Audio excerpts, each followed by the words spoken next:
Hello नमस्कार प्यारे साथियों, स्वागत है आप सभी का दिव्य दृष्टि क्लासेज के यूट्यूब चैनल पर। मैं हूं दुर्गेश और आज फिर आप सभी के लिए लेकर आया हूं एक बेहतरीन क्लास, जिसमें आज फिर हम करने वाले हैं बीएसटीसी जीके के थ्रू जो 50 क्वेश्चन आपके एग्जाम में आएंगे। राजस्थान, राजनीति, इतिहास, आपका कला संस्कृति और भूगोल, सभी विषयों पर आज हम वो प्रश्न लेकर आए हैं आपके सामने, जो आज इस सीरीज के माध्यम से आप तक पहुंचेंगे मित्रों। और आप सभी का बहुत बहुत स्वागत है। एक बार अपने सभी मित्र जितने भी लाइव सेशन में जुड़े हुए हैं, सभी मित्रों से विशेष आग्रह है मेरा कि आप सभी मित्र, आप मेरे लिए एक छोटा भाई, बड़ा भाई, जैसे भी आप माने वैसे आपकी इच्छा है मित्रों, पर लाइव सेशन को आप शेयर जरूर कर दें, ताकि और भी जो मित्र हैं वो भी जुड़ जाए और उन साथियों तक भी ये क्लास पहुंच जाए और वो भी इस क्लास का फायदा उठा पाए, उनका भी सिलेक्शन हो जाए अपने छोटे भाई बहनों का, ताकि वो भी याद रखे कि हमने एक क्लास पढ़ी थी, उससे इतने प्रश्न हमारे राइट हुए थे, तो उसका बहुत बड़ा मुझे ये क्रेडिट मिलेगा मित्रों। तो आप सभी इतना तो काम कर दें। चलो, स्वागत करता हूं मैं आप सभी मित्रों का। राम राम भाई, सभी भाइयों को गुड इवनिंग, नमस्ते, राधे राधे। आर झांगड़ा, कमलेश, रिलो, अरुणा, नंदनी, राम कुमार, भारती, खुशबू, सतीश, पूजा, जसवंत, शिवा, राम कुमार, मांगीलाल, परवीणा, आप सभी को बहुत बहुत धन्यवाद है कि आप लाइव क्लास के माध्यम से इस लाइव क्लास का हिस्सा बने हो और आपका नाम लेने का शुभ अवसर मुझे प्राप्त हुआ है मित्रों। चलो, आप सभी को बहुत बहुत गुड इवनिंग है मित्रों।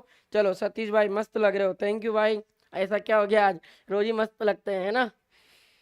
मस्त तो उस दिन लगेंगे जिस दिन अपना सिलेक्शन हो जाएगा और आपका सिलेक्शन हो जाएगा, है ना, फिर उस दिन मजे मजे हैं। ठीक है, चलो करते हैं लाइव सेशन को प्रारंभ। जितने मित्र जुड़े हुए हैं, एक बार लाइव सेशन को लाइक कर दो थोड़ा सा, और धनाधन एक अपने मित्रों को शेयर कर दो ताकि वो भी जुड़ जाएं। और आज तो 50 प्लस निकालोगे ना, एक आध दिन तो निकाल दो ताकि थोड़ा और अपना जो कॉन्फिडेंस है वो बढ़ जाए। परमिला का एक कमेंट है, सर एग्जाम चल रहे हैं तो मैं नहीं खुद पढ़ रही थी। अच्छा, कोई बात नहीं, एग्जाम चल रहे थे इस वजह से क्लास नहीं ले पा रहे थे। चलो, कोई दिक्कत नहीं है, आपके लिए ये क्लास पड़ी हुई है मित्रों, प्लेलिस्ट आपके लिए बना दी गई है। आपकी इच्छा हो जब आप इस क्लास को पढ़ें, पर जरूर पढ़ें, क्योंकि आपके एग्जाम के लिए बहुत अच्छी ये क्लास साबित होगी मित्रों। Mangala, good evening. आज अलग ड्रेस है, अच्छा चलो कोई बात नहीं, ड्रेस तो अलग अलग करनी ही पड़ती है ना। Komal, good evening. All is well, good evening. Devkaran, good evening. चलो, और भी मित्रों को जोड़ लो। चलो, वॉइस कम आ रही है, कैसा आ रही है देखें, वॉइस देखो एक बार, चेक करो एक बार। देख रहे हैं, अभी चेक कर रहे हैं, चिंता मत करो, वॉइस का भी समाधान करते हैं। विद्या, गुड इवनिंग, बहुत दिनों बाद दिखी बेटा आज तो लाइव। चलो, वॉइस के बारे में बता देना एक बार मुझे, कि अगर वॉइस क्लियर हो आप सभी के बीच में और अच्छी वॉइस आ रही हो तो फिर अपन करें इसकी शुरुआत। चलो, सतीश कह रहे हैं कि वॉइस बिल्कुल सही क्लियर आ रही है, चलो अच्छी बात है। ठीक है, मैंने अभी लिखा है राकेश जी, अच्छा लिखा है, चलो कोई बात नहीं। देखिए मित्रों, आज के इस लाइव सेशन को करते हैं प्रारंभ, और आज के इस लाइव सेशन का पहला क्वेश्चन आपके सामने स्क्रीन पर है, उसे आप देखिए। लूनी नदी का उद्गम स्थान निम्नलिखित में से किस जिले में है? नागौर, अजमेर, टोंक और चूरू। बहुत अच्छा क्वेश्चन है, और ये क्वेश्चन आपके राजस्थान ज्योग्राफी से आया मित्रों। क्या इस प्रश्न का सही उत्तर होगा? आप मुझे फटाफट इस प्रश्न का सही उत्तर कमेंट करके बताइए। चलो, आर जांगड़ा कह रहे हैं सर एग्रीकल्चर सुपरवाइजर का रिजल्ट आया, 2 क्वेश्चन से फिर रह गया। कोई बात नहीं मित्र, क्या निराश है, निराशा थोड़ी देर रहती है, पर मैं तो ये कह रहा हूँ मित्र कि लगातार अपनी इस मेहनत को और आगे बढ़ाओ। एक दिन हो सकता है कि तुम आज 2 नंबर से रहे, किसी दिन राजस्थान के टॉप 10 में, टॉप 5 में, टॉप 1 में भी आ सकते हो। तो बस लगातार आपके मेहनत करने की जिज्ञासाएं होनी चाहिए, बाकी सिलेक्शन होना सब ईश्वर के हाथों में है। कभी कभी किस्मत जो होती है वो साथ नहीं देती है, यही होता है मित्रों। तो कोई दिक्कत नहीं है, आप उस बात की चिंता मत करो, छोड़ो उसको और लग जाओ एकदम जोरदार तरीके से वापस क्लास में, ठीक है, मन लगाकर। चलो, इस प्रश्न का उत्तर आ गया है, बी उत्तर बता रहे हैं, और अभी तक सभी मित्रों ने सही उत्तर दिया है। बिल्कुल आपका सही उत्तर है, बी है, बिल्कुल। नमस्ते दिव्या, ये देखो आपका सही उत्तर क्या होगा मित्रों, अजमेर आया है। देखिए, आप इस प्रश्न का करते हैं पोस्टमार्टम। आपके एक नदी का नाम पूछा है मित्रों, उस नदी का नाम आया है आपके लूनी नदी। क्या नाम आया है मित्रों? लूनी नदी। लूनी नदी का उद्गम आपके मित्रों राजस्थान में अजमेर जिले में एक पहाड़ी है, उसका नाम है नाग पहाड़, यहाँ से होता है। अब इस पहाड़ी का नाम नाग पहाड़ क्यों पड़ा मित्रों? क्योंकि इस पहाड़ की आकृति जो है मित्रों अपने सर्पिलाकार है, और सर्पिलाकार होने के नाते अपन सर्प को कहते हैं नाग, इसलिए इस पहाड़ी को क्या कह दिया? नाग पहाड़। यहीं से आपके एक नदी निकलती है, लूनी नदी, ये ध्यान रखना मित्रों। लूनी नदी के जो इंपॉर्टेंट फैक्ट पूछे जाते हैं वो मैं बता दूं मित्रों। लूनी नदी जो आपके राजस्थान के जालोर क्षेत्र में जो बहती है, जालोर में जो इसका अपवास क्षेत्र है ना मित्रों, ये जालोर में इसका अपवास क्षेत्र एक नाम से जाना जाता है और जालोर में इसके अपवास क्षेत्र को कहा जाता है आपके रेल या नाड़ा। ये भी याद रख लेना मित्रों कि रेल या नाड़ा क्या है, तो लूनी नदी का अपवास क्षेत्र आपके जालोर में क्या कहलाता है, रेल या नाड़ा कहलाता है। और बात करें मित्रों, लूनी नदी का अपने राजस्थान के कुल अपवास क्षेत्र में 10.40 या 10.41% का योगदान है। जिस तरीके से राजस्थान के क्षेत्रफल का भारत के क्षेत्रफल में योगदान है, उसी तरीके से लूनी नदी अपने राजस्थान के कुल अपवास क्षेत्र में कितना योगदान रखती है, 10.41%। इस लूनी नदी को आपके कुछ नामों से जाना जाता है जहां से क्वेश्चन आते हैं। एक, इसको सागरमती कहा जाता है, लवण की मात्रा अधिक होने के कारण इसे लवणवती कहा जाता है।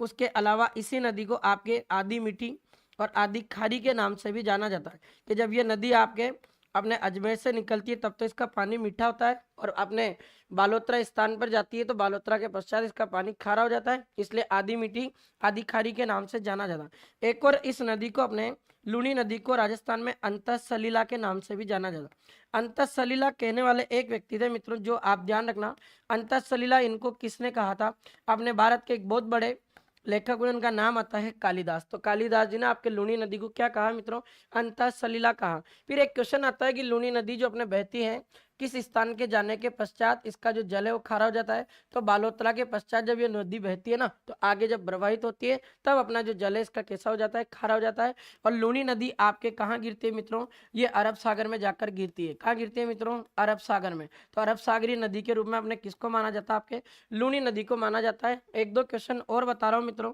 अगर पूछा जाए मित्रों कि लूनी में अपने जो लूनी है मित्रों, इस लूनी की एक प्रश्न पूछा जाएगा, लूनी की एकमात्र दाईं ओर से गिरने वाली नदी पूछे, एकमात्र दाईं ओर से गिरने वाली जो नदी है लूनी में, उस नदी का नाम आता है मित्रों आपके जोजड़ी। क्या नाम आता है, जोजड़ी।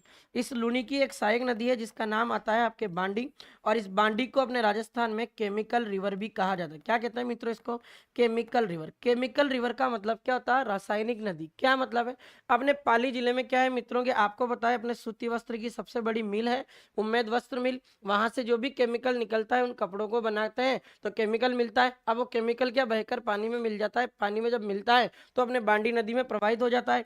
वो केमिकल इसमें जब मिलता है तो इस बांडी नदी को प्रदूषित कर देता है, इसलिए इस नदी को आपके राजस्थान में रासायनिक नदी या केमिकल रिवर के नाम से जाना जाता है और राजस्थान में ये प्रदूषित नदी के रूप में भी मानी जाती है। ये भी आप ध्यान रखना, जो भी अपने लूनी की सहायक नदी है। ये सब प्रश्न आपके इंपॉर्टेंट जो फैक्ट है मित्रों आपके कहाँ से बन जाएंगे, लूनी नदी। एक और बात बता रहा हूँ मित्रों कि अगर क्वेश्चन आ जाए कि राजस्थान में अपना जो पश्चिमी राजस्थान है, इस पश्चिमी राजस्थान की अगर सबसे लंबी नदी की पूछे हो तो पश्चिमी राजस्थान की सबसे लंबी नदी आपकी कौन हो जाएगी मित्रों, ये आपके लूनी नदी हो जाएगी। तो पश्चिमी राजस्थान की सबसे लंबी नदी का नाम भी क्या हो जाएगा, आपके लूनी, जिसका उद्गम आपके कहाँ से होता है, अजमेर से होता है। अब आपके कोई कमेंट हो तो मैं देख लेता हूँ, देखते हैं।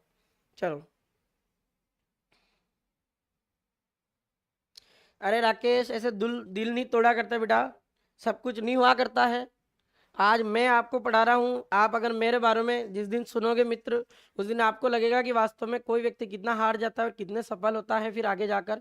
तो आप इन बातों को छोड़े और अपनी मेहनत में लग जाए। मैं तो कह रहा हूँ कि दिल खोल के आप वापस लगे तैयारी में, एक दिन वापस सिलेक्शन होगा और ढंग से सिलेक्शन होगा, इस बात की चिंता मत करो बस, ठीक है।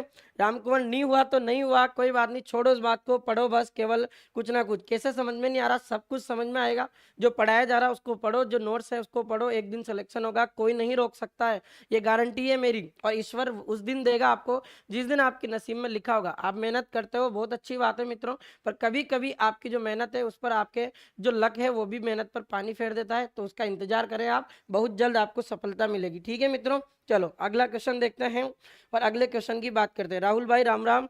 अगला क्वेश्चन, प्रसिद्ध चांद बावड़ी स्थित है निम्नलिखित में से किस जिले में प्रसिद्ध चांद बावड़ी स्थित है। बताओ आप फटाफट इस प्रश्न का कमेंट करके, क्या उत्तर होगा मित्रों। प्रसिद्ध जो आपके चांद बावड़ी है ये आपके राजस्थान के किस जिले में स्थित है, ये आपको बताना है। बताइए फटाफट इस प्रश्न का क्या उत्तर होगा। एच.एम. सामिया झालावाड़ से प्रणाम, झालावाड़ से भाई प्रणाम।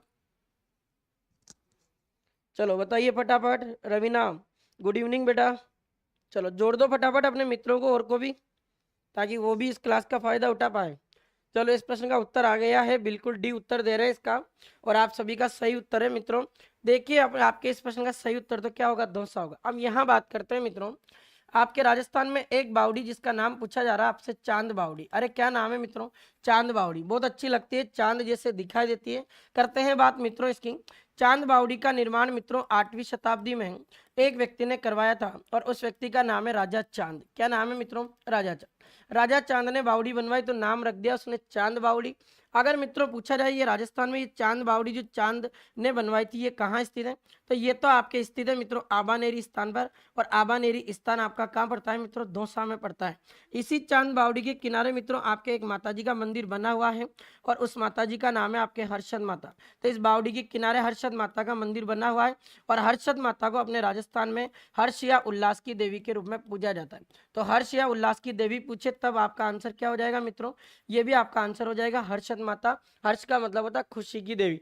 फिर आपसे पूछेंगे जो हर्षद माता का मंदिर बना हुआ, ये क्वेश्चन भी एग्जाम में पूछा हुआ, और ये आपके एक शैली में बना हुआ मित्रों, गुजर प्रतिहार शैली में। किसमें बना हुआ, गुजर प्रतिहार शैली में। अगर ये ऑप्शन में नहीं आएगा तब इसका उत्तर फिर क्या है माना जाएगा, महामारुत शैली। तो गुजर प्रतिहार शैली या महामारुत शैली में आपके एक मंदिर है हर्षद माता का मंदिर, याद रखना मित्रों, ये आपके आबानेरी दौसा में। अब मैं मित्रों एक बात और कर रहा हूँ आपके, एक और आपके चांद बावड़ी है, तो एक चांद बावड़ी आपके राजस्थान के जोधपुर जिले में भी। अब जोधपुर शहर में एक चांद बावड़ी है। जोधपुर में मित्रों आपने एक राजा पढ़ा होगा, उस राजा का नाम है आपके राव चुंडा, और राव चुंडा की रानी का नाम था अपने श्रृंगार, सॉरी, राव चुंडा की रानी का क्या नाम था मित्रों, चांद कुंवर। राव चुंडा की रानी चांद कुंवर ने भी अपने जोधपुर में एक बावड़ी का निर्माण करवाया था मित्रों। उस बावड़ी का नाम भी क्या था आपके, चांद बावड़ी। क्या नाम था मित्रों, चांद बावड़ी। कैसे क्वेश्चन पूछे जाएंगे, सीईटी में क्वेश्चन पूछा गया था मित्रों इस चांद बावड़ी का। मैं आपको पहले सीईटी वाला बता देता हूं। अगर क्वेश्चन पूछे आपसे मित्रों कि राजस्थान की सबसे बड़ी बावड़ी का नाम बताइए, अगर राजस्थान की सबसे बड़ी बावड़ी पूछा जाए मित्रों, तो सबसे बड़ी बावड़ी का नाम आपके चांद बावड़ी है मित्रों। पर थोड़ा सा फर्क है मित्रों क्वेश्चन में, कि चांद बावड़ी जो सबसे बड़ी है ना, इसकी लोकेशन पूछी जाए तब आंसर क्या होगा, जोधपुर। ये आपके सीईटी वाले एग्जाम में उसने सही उत्तर माना था मित्रों। और चांद बावड़ी अपने जो आबानेरी दौसा वाली इसकी विशेषता है, ये अपने राजस्थान की सबसे गहरी बावड़ी मानी जाती है। तो राजस्थान की सबसे गहरी बावड़ी पूछे तब आपका उत्तर क्या हो जाएगा मित्रों, चांद बावड़ी हो जाएगा। और इस बावड़ी के बारे में ऐसा कहा जाता है मित्रों, ये अपने 13 मंजिला बावड़ी के रूप में मानी जाती है। कितने मंजिला है, 13 मंजिला। और इस बावड़ी में सीढ़ियों की संख्या बताई जाती है, इसमें लगभग 1300 सीढ़ियां बनी हुई है आबानेरी दौसा वाली। और याद रखना मित्रों, ये जो आपके चांद बावड़ी जो आबानेरी दौसा वाली है, ये अपनी एक अलग ही स्थापत्य कला के लिए प्रसिद्ध है। और इस स्थापत्य कला को क्या कहते हैं, तिलिस्म स्थापत्य कला। तिलिस्म स्थापत्य कला का मतलब क्या होता है कि इस बावड़ी को जब बनाया गया तो इसमें जो सीढ़ियां लगी हुई ना, उन सीढ़ियों की जो आकृति वो एक अलग ही विशेष प्रकार की बनाई गई, उसे क्या कहा जाता है आपके तिलिस्म स्थापत्य कला। तो आप याद रखना, ये आपका सही उत्तर क्या हो जाएगा मित्रों, दौसा हो जाएगा। अभी पिछली बार रीट में एक क्वेश्चन आया था मित्रों, जो आपको मैं बता रहा हूँ। रीट में क्वेश्चन पूछा था कि राजस्थान में आबानेरी महोत्सव कहाँ का प्रसिद्ध है, तो आबानेरी स्थान कहाँ पड़ता है, दौसा में पड़ता है। तो आबानेरी महोत्सव भी कहाँ का प्रसिद्ध होगा, दौसा का होगा। ठीक है मित्रों, ये समझ में आ गया क्या। अब आपका कोई कंफ्यूजन हो तो मैं उसे देख लेता हूँ, नहीं तो फिर आगे बढ़ते हैं। बिल्कुल जसवंत, जोधपुर के चुंडा की रानी चांद कुंवर ने, बहुत बढ़िया बेटा, सही है बिल्कुल। नितेश भाई, दौसा में गहरी है, बहुत अच्छा बहुत अच्छा, वेरी गुड वेरी गुड। ठीक है, चलो चलते हैं अगले क्वेश्चन की ओर बढ़ते हैं, और अगले क्वेश्चन को देखते हैं। राजस्थान में किस शहर को नीला शहर कहा जाता है। राजस्थान का एक शहर है जिसको ब्लू सिटी के नाम से जाना जाता है। उदयपुर, अजमेर, जोधपुर और बीकानेर। क्या इस प्रश्न का सही उत्तर होगा, आप मुझे फटाफट इस प्रश्न का सही उत्तर कमेंट करके बताएं, बताइए मित्रों।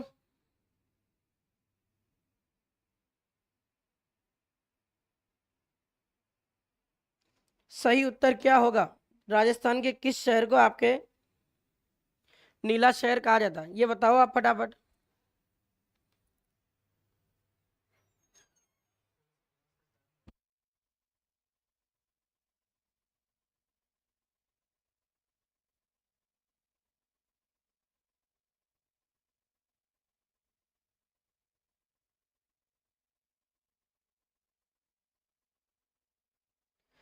चलो ठीक है, उत्तर भी आ गया है बिल्कुल आपका, और सी उत्तर बता रहे हूँ। देखिए मित्रों, आपका जो राजस्थान में जो आपका ये जोधपुर शहर है, इस जोधपुर में जो आपके कलर है मित्रों, तो जोधपुर में अधिकतर जो कलर आपके दिखाया गया उस कौन से कलर से इसको किया गया है डिजाइन, ब्लू कलर से। अब ब्लू कलर से जब इसको किया गया इसीलिए राजस्थान में इसे नीला शहर भी कहा जाता। उसके अलावा अपने जोधपुर को मित्रों राजस्थान में सन सिटी के रूप में भी जाना जाता है।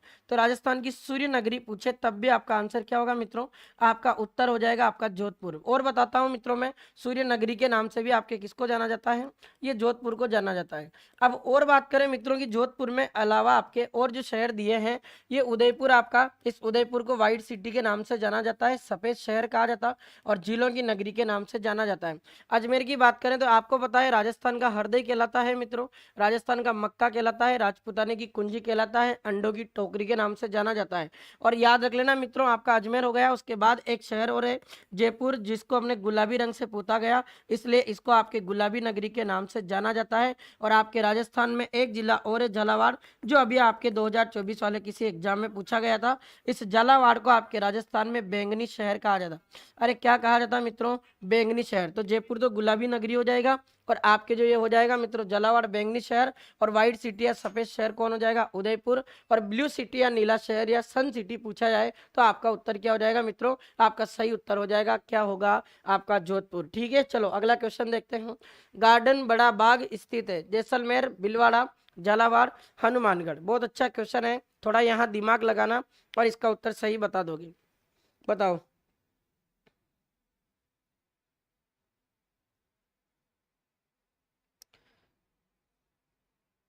व्हाइट सिटी किसने कहा था, देखो ये कंफर्म ध्यान नहीं है मित्रों, तो मैं देखकर बता दूंगा कल आपको, है ना।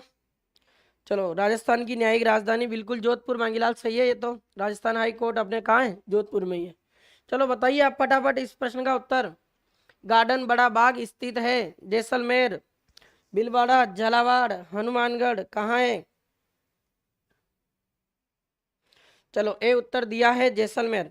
बहुत बढ़िया, लगभग लगभग 5-7 मित्रों ने जवाब दिया और सही उत्तर आ रहा है। गार्डन बड़ा बाग आपका कहाँ स्थित है मित्रों, जैसलमेर। थोड़ा सा देखिए मित्रों, ये आपको किस तरीके से प्रश्न पूछा हुआ यार। यहाँ मैं आपको एक बहुत अच्छा एक चैप्टर पढ़ाने वाला हूँ मित्रों, और यहाँ जो मेन चीजें हैं उन सभी चैप्टर की बात कर लेंगे हम कि क्या क्या आपको मेन फैक्ट पूछे जाएंगे। अब देखिए आप मित्रों, ये क्वेश्चन आपको पूछा गया आपके राजवंश से संबंधित क्षत्रियों से, ये क्षत्रियों का क्वेश्चन, राजवंश से संबंधित क्षत्रिय।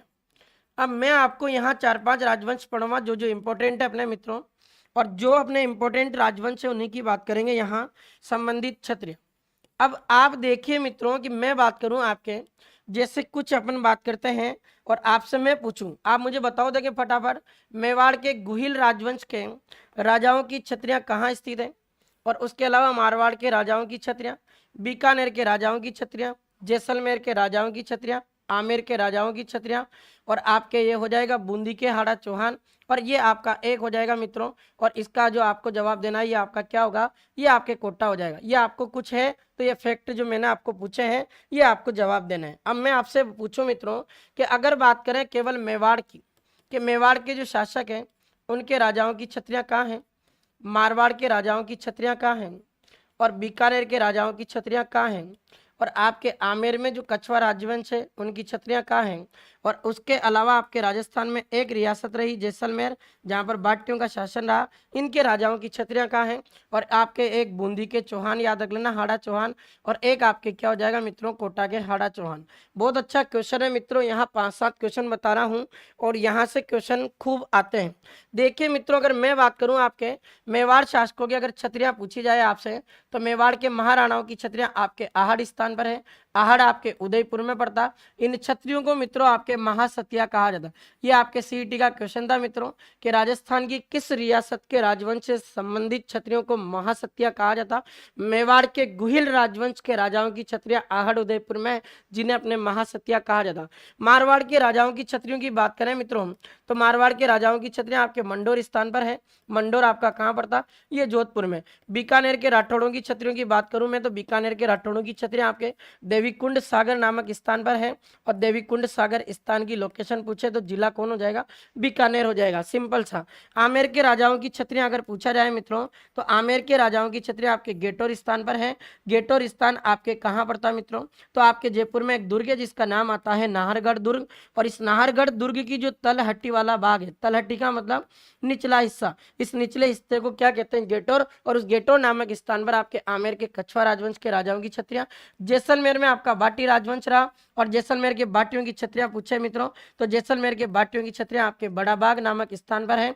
बड़ा बाग स्थान कहाँ पड़ता है, जैसलमेर। बूंदी में आपके हाड़ा चौहान रहा, और बूंदी के हाड़ा चौहान शासकों की छतरियां पूछे मित्रों, तो इनकी छतरियां आपके केसरबाग स्थान पर है, और केसरबाग स्थान आपका बूंदी में पड़ता है। और कोटा के हाड़ा चौहान शासकों की छतरियां पूछे मित्रों, तो ये शारबाग नामक स्थान पर है, और शारबाग स्थान आपके कहाँ पड़ता है मित्रों, कोटा में पड़ता है। अरे कहाँ पड़ता, कोटा में। अब एक बार आप फटाफट मुझे दिल खोलकर बता दो ईमानदारी के साथ, क्या ये राजवंश से संबंधित छतरियां समझ में आई। अगर इनको ऐसे ही करोगे तो कोई क्वेश्चन एग्जाम में गलत नहीं करोगे, बस इस टेबल को ध्यान रख लेना, और आपके एग्जाम में एक नए क्वेश्चन जरूर छपेगा। ये छपने वाले प्रश्न इसीलिए लिखा गया थंबनेल पर।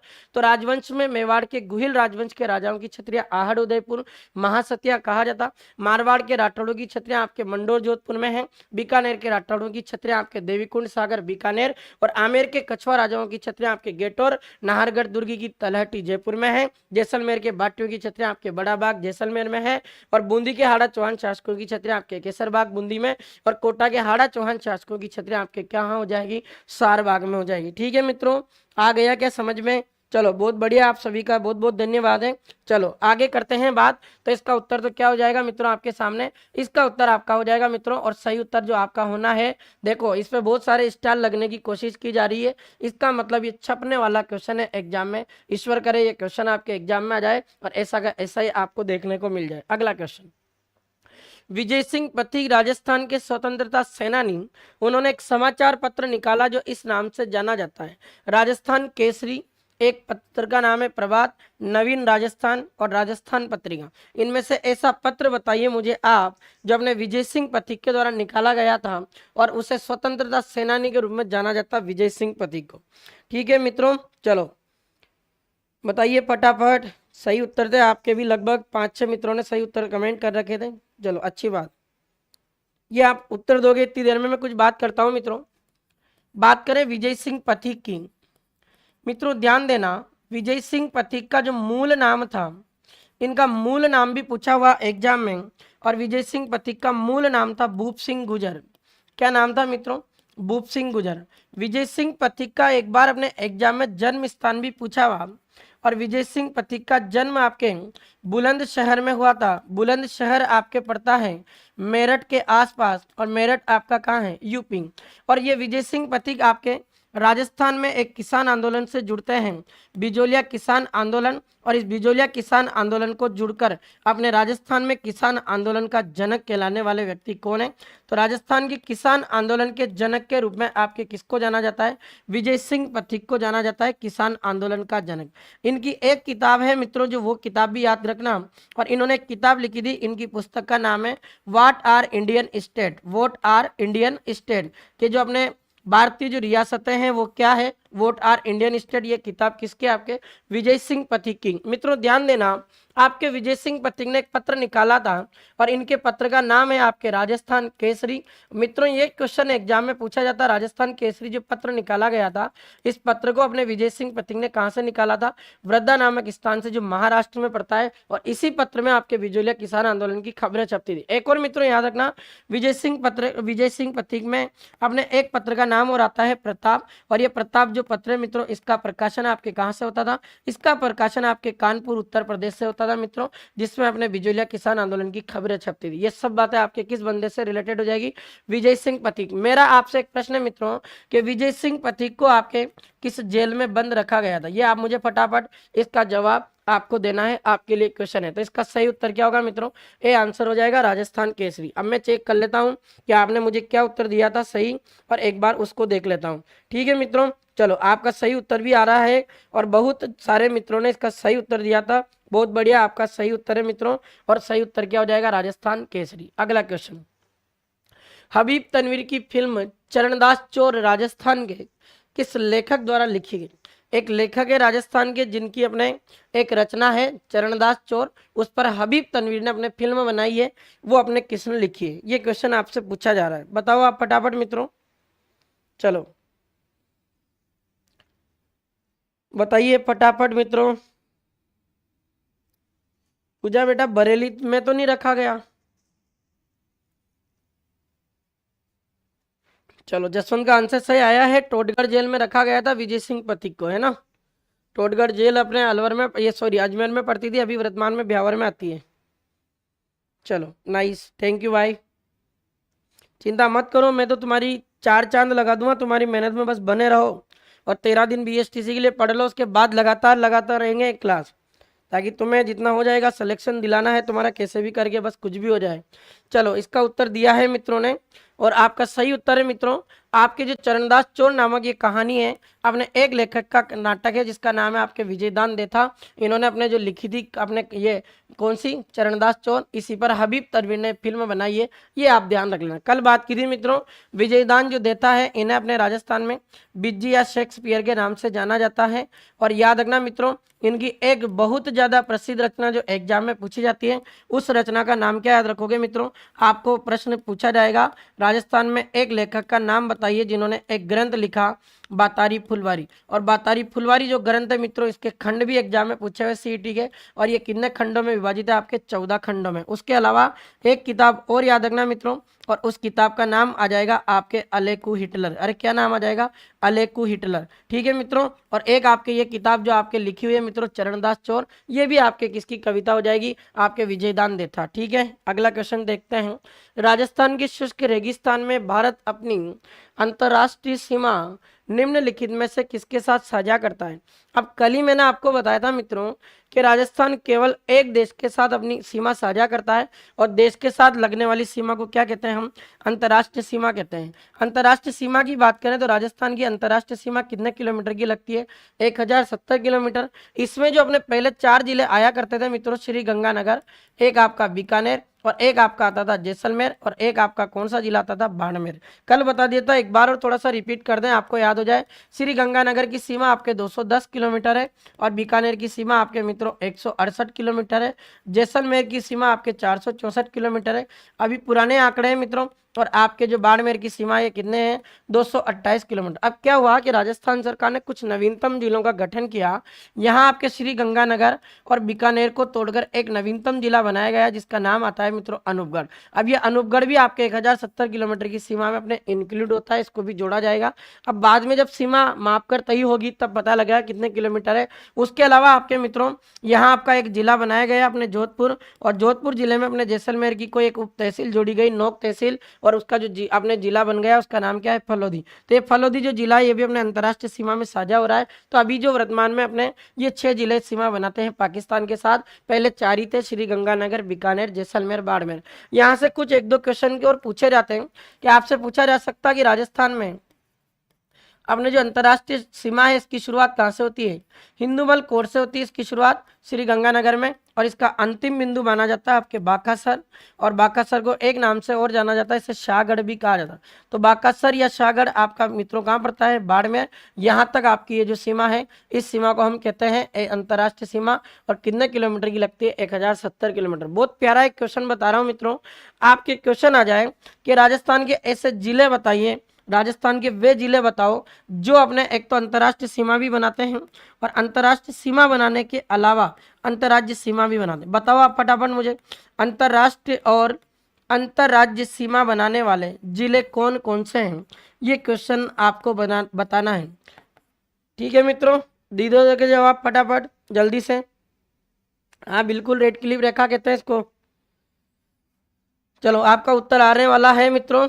देखिए आपके जो ऐसी सीमा बनाने वाले कितने जिले? राजस्थान के 2 ही जिले मित्रों केवल, और एक जिले का आपके नाम आता है श्री गंगानगर, और एक जिले का नाम आता है आपके बाड़मेर। श्री गंगानगर अपने पाकिस्तान के साथ तो अंतर्राष्ट्रीय सीमा बनाता है और पंजाब के साथ अंतर्राज्यीय सीमा बनाता, ऐसे ही बाड़मेर पाकिस्तान के साथ अंतर्राष्ट्रीय सीमा और गुजरात के साथ अंतर्राज्यीय सीमा। ऐसे राजस्थान के 2 जिले हैं जो अंतर्राष्ट्रीय और अंतर्राज्यीय सीमा दोनों बनाते हैं। याद रखना मित्रों, ये आपका आंसर क्या हो जाएगा? पाकिस्तान। अगला क्वेश्चन, पंचायती राज व्यवस्था का आरंभ भारत में राजस्थान के नागौर से किस वर्ष में हुआ? ये क्वेश्चन भी पहले बताया मैंने, फिर भी आप बता दीजिए क्या इसका उत्तर होगा।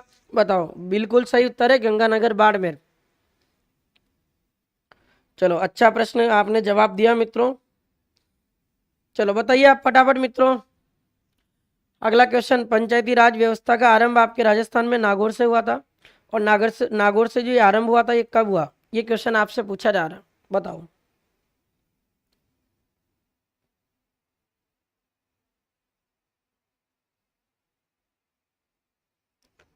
धर्मराज गुड इवनिंग भाई।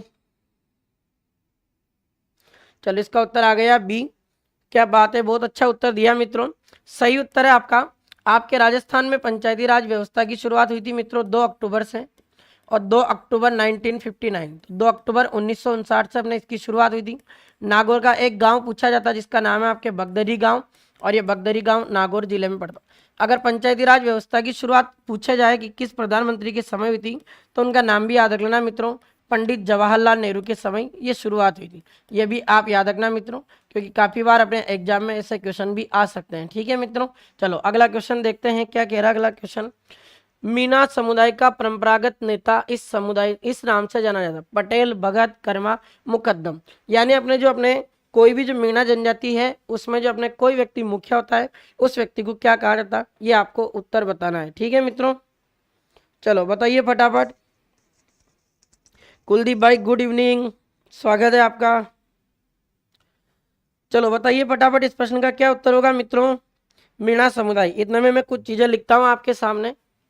जैसे सहरिया जनजाति का मुखिया पूछे तो ये किसे कहा जाता है? भील जनजाति का मुखिया पूछे तो ये किसे कहा जाता है? गरासिया का मुखिया पूछा जाए तो किसे कहा जाता है? कथोड़ी का मुखिया पूछा जाए तो किसे कहा जाता है? और डामोर का मुखिया पूछा जाए तो किसे कहा जाता है? ये 4-5 क्वेश्चन और बता रहा हूं मित्रों में। देखो आप, राजस्थान में आपके सहरिया जनजाति के मुखिया को तो आपके कहा जाता है मित्रों कोतवाल। क्या कहा जाता है? कोतवाल। भील जनजाति में एक गांव का अगर मुखिया है तो एक गांव के मुखिया को तो आपके कहा जाता है मित्रों पालवी या तदवी। और अगर भीलों में सभी गांवों का मुखिया है तो फिर सभी गांवों के मुखिया को आपके कहा जाता है उसमें गम्मेती। क्या कहते हैं मित्रों उसको? गम्मेती। अगर गरासिया जनजाति का मुखिया पूछा जाए तो गरासियों का मुखिया आपके सैलोत हो जाएगा, और कथोड़ी जनजाति का मुखिया क्या हो जाएगा? नायक। नायक नहीं, मैं खलनायक हूँ। ठीक है, कथोड़ी है ये। और डामोर जनजाति का आपके मुखिया पूछे तो इसके मुखिया को क्या कहते हैं? मुखी कहते हैं। ऐसे आपके एक तो कंजर जाति है और एक आपके मीणा जनजाति। कंजर और मीणा ये दोनों का अगर मुखिया पूछे तो इन दोनों का याद रखना, इनका मुखिया क्या कहलाता है? आपके पटेल कहलाता है। तो आप याद रखना मित्रों, इसको तो आंसर क्या हो जाएगा? पटेल हो जाएगा। पर मैंने जो आपके सामने ये चीजें लिखी ना, ये आपके लिए बहुत इंपॉर्टेंट है मित्रों, इनको याद रखना।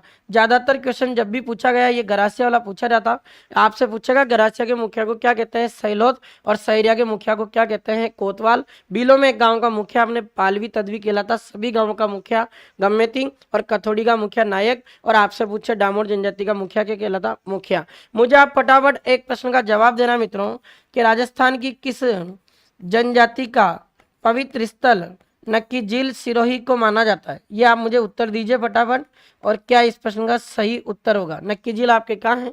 सिरोही में। अगला क्वेश्चन, राजस्थान में केंद्रीय विश्वविद्यालय की स्थापना हुई 2007, 8, 9, 11। राजस्थान में एकमात्र केंद्रीय विश्वविद्यालय है मित्रों, और वो आपके राजस्थान के अजमेर जिले में। कहाँ है मित्रों? अजमेर। तो याद रखना आपकी ये स्थापना कब हुई, ये आपसे पूछा जा रहा। इतने में यहाँ से मैं कुछ चीजें बता देता हूँ आपको, आपकी नॉलेज के लिए। अजमेर से मुझे एक स्थान याद आता है मित्रों, या रूपनगढ़ नाम का एक स्थान है, और रूपनगढ़ स्थान पर आपके राजस्थान का पहला मेगा फूड पार्क भी खोला गया। तो राजस्थान का फर्स्ट मेगा फूड पार्क पूछा जाए मित्रों तो राजस्थान का फर्स्ट मेगा फूड पार्क आपके रूपनगढ़ नामक स्थान पर खोला गया, जो आपके अजमेर जिले में स्थित है। फिर उसी के साथ मित्रों बात करें, रूपनगढ़ नाम की एक नदी भी है, और इस रूपनगढ़ नदी के किनारे आपके एक संप्रदाय की प्रमुख पीठ है। उस संप्रदाय का नाम आता है मित्रों आपके निम्बाक संप्रदाय। और निम्बाक संप्रदाय की प्रमुख पीठ पूछी जाए ये कहाँ पर है, तो ये भी आपको ध्यान होना चाहिए। ये प्रमुख पीठ आपके सलेमाबाद में स्थित है। कहाँ है मित्रों? सलेमाबाद। सलेमाबाद कहाँ पड़ता है? तो अजमेर जिले की किशनगढ़ तहसील में पड़ता है। ये भी आपको याद होना चाहिए। ठीक है मित्रों, तो ये आपके एक अजमेर से एक और प्रश्न हो गया, मैंने आपको बता दिया। अब आपको पता होना चाहिए अजमेर को आपके राजस्थान के बीचों बीच स्थित होने के कारण इसे राजस्थान का हृदय कहा जाता है, राजस्थान का मक्का कहा जाता है इसको। और राजस्थान का मक्का के अलावा इस अजमेर को ही आपके राजपूताने की कुंजी कहा जाता है। क्या कहा जाता है मित्रों? राजपूताने की कुंजी कहा जाता। ये इस तरीके से इसके उपनाम है। उसके अलावा सबसे ज़्यादा अपने यहाँ पर अंडों का उत्पादन होता है, तो अपने राजस्थान के अजमेर जिलों को, राजस्थान में अजमेर को अपने अंडों की टोकरी के नाम से भी जाना जाता है। क्या कहते हैं इसको? अंडों की टोकरी। यहीं पर आपके ख्वाजा मोइनुद्दीन चिश्ती का उर्स बढ़ता है, और ख्वाजा मोइनुद्दीन चिश्ती को अपने गरीब नवाज के नाम से जाना जाता है।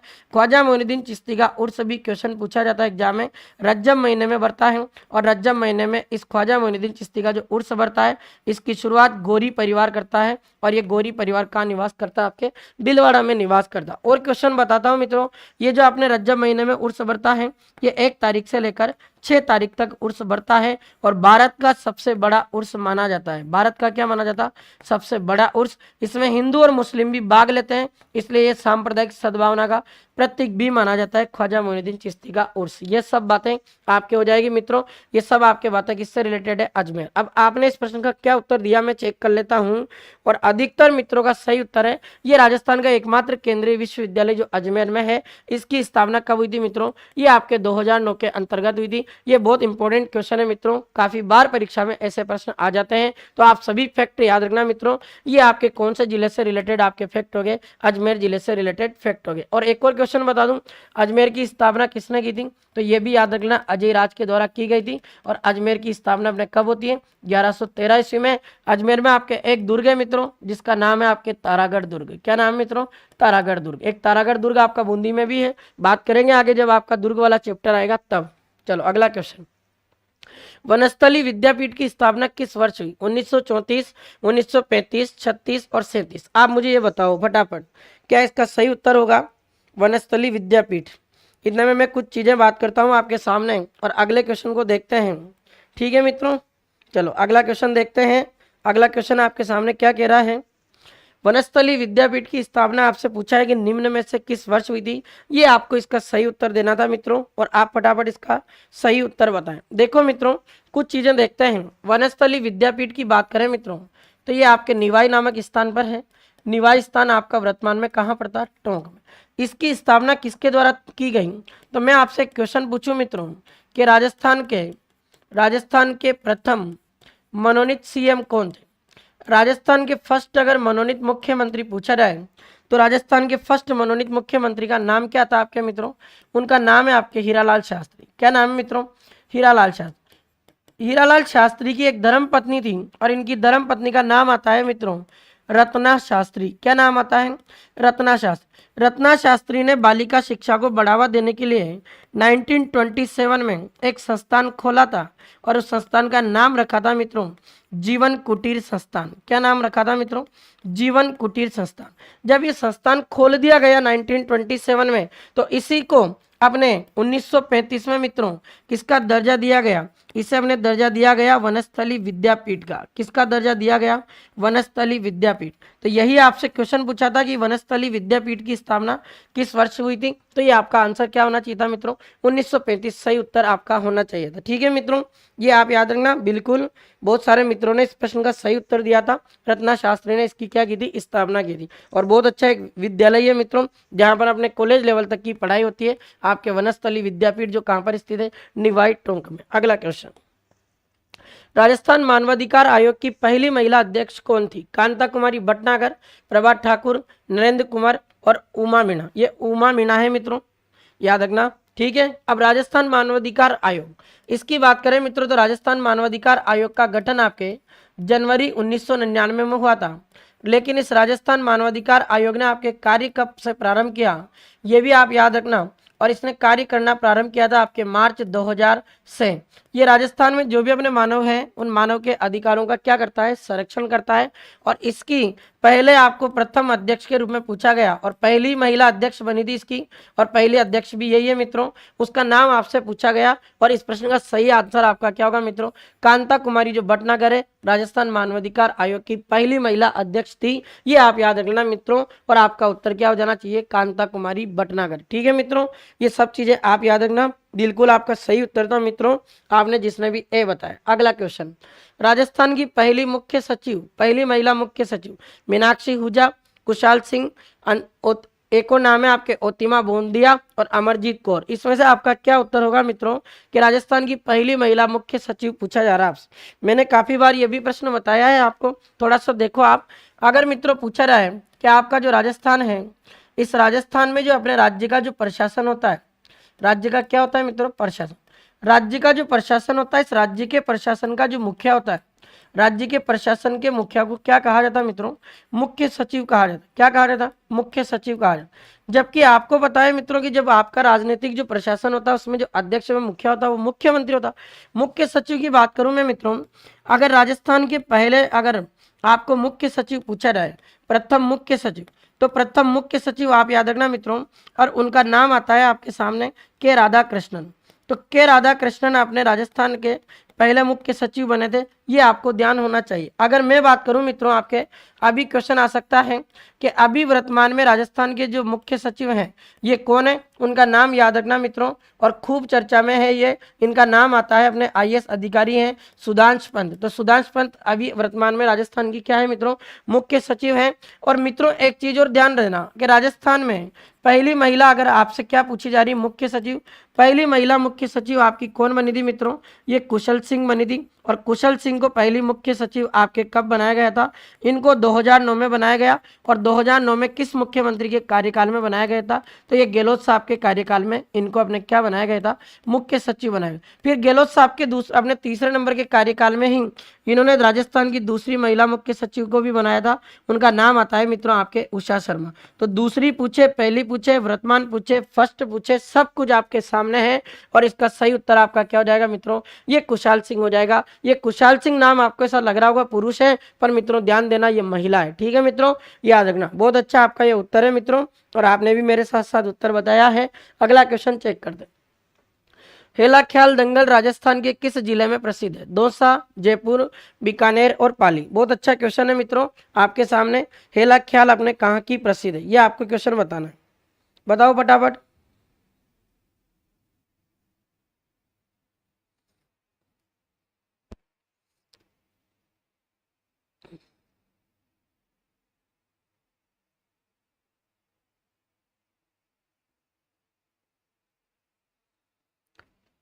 चलो हेला ख्याल, ए उत्तर बता रहे हैं, चेक करेंगे अभी मित्र।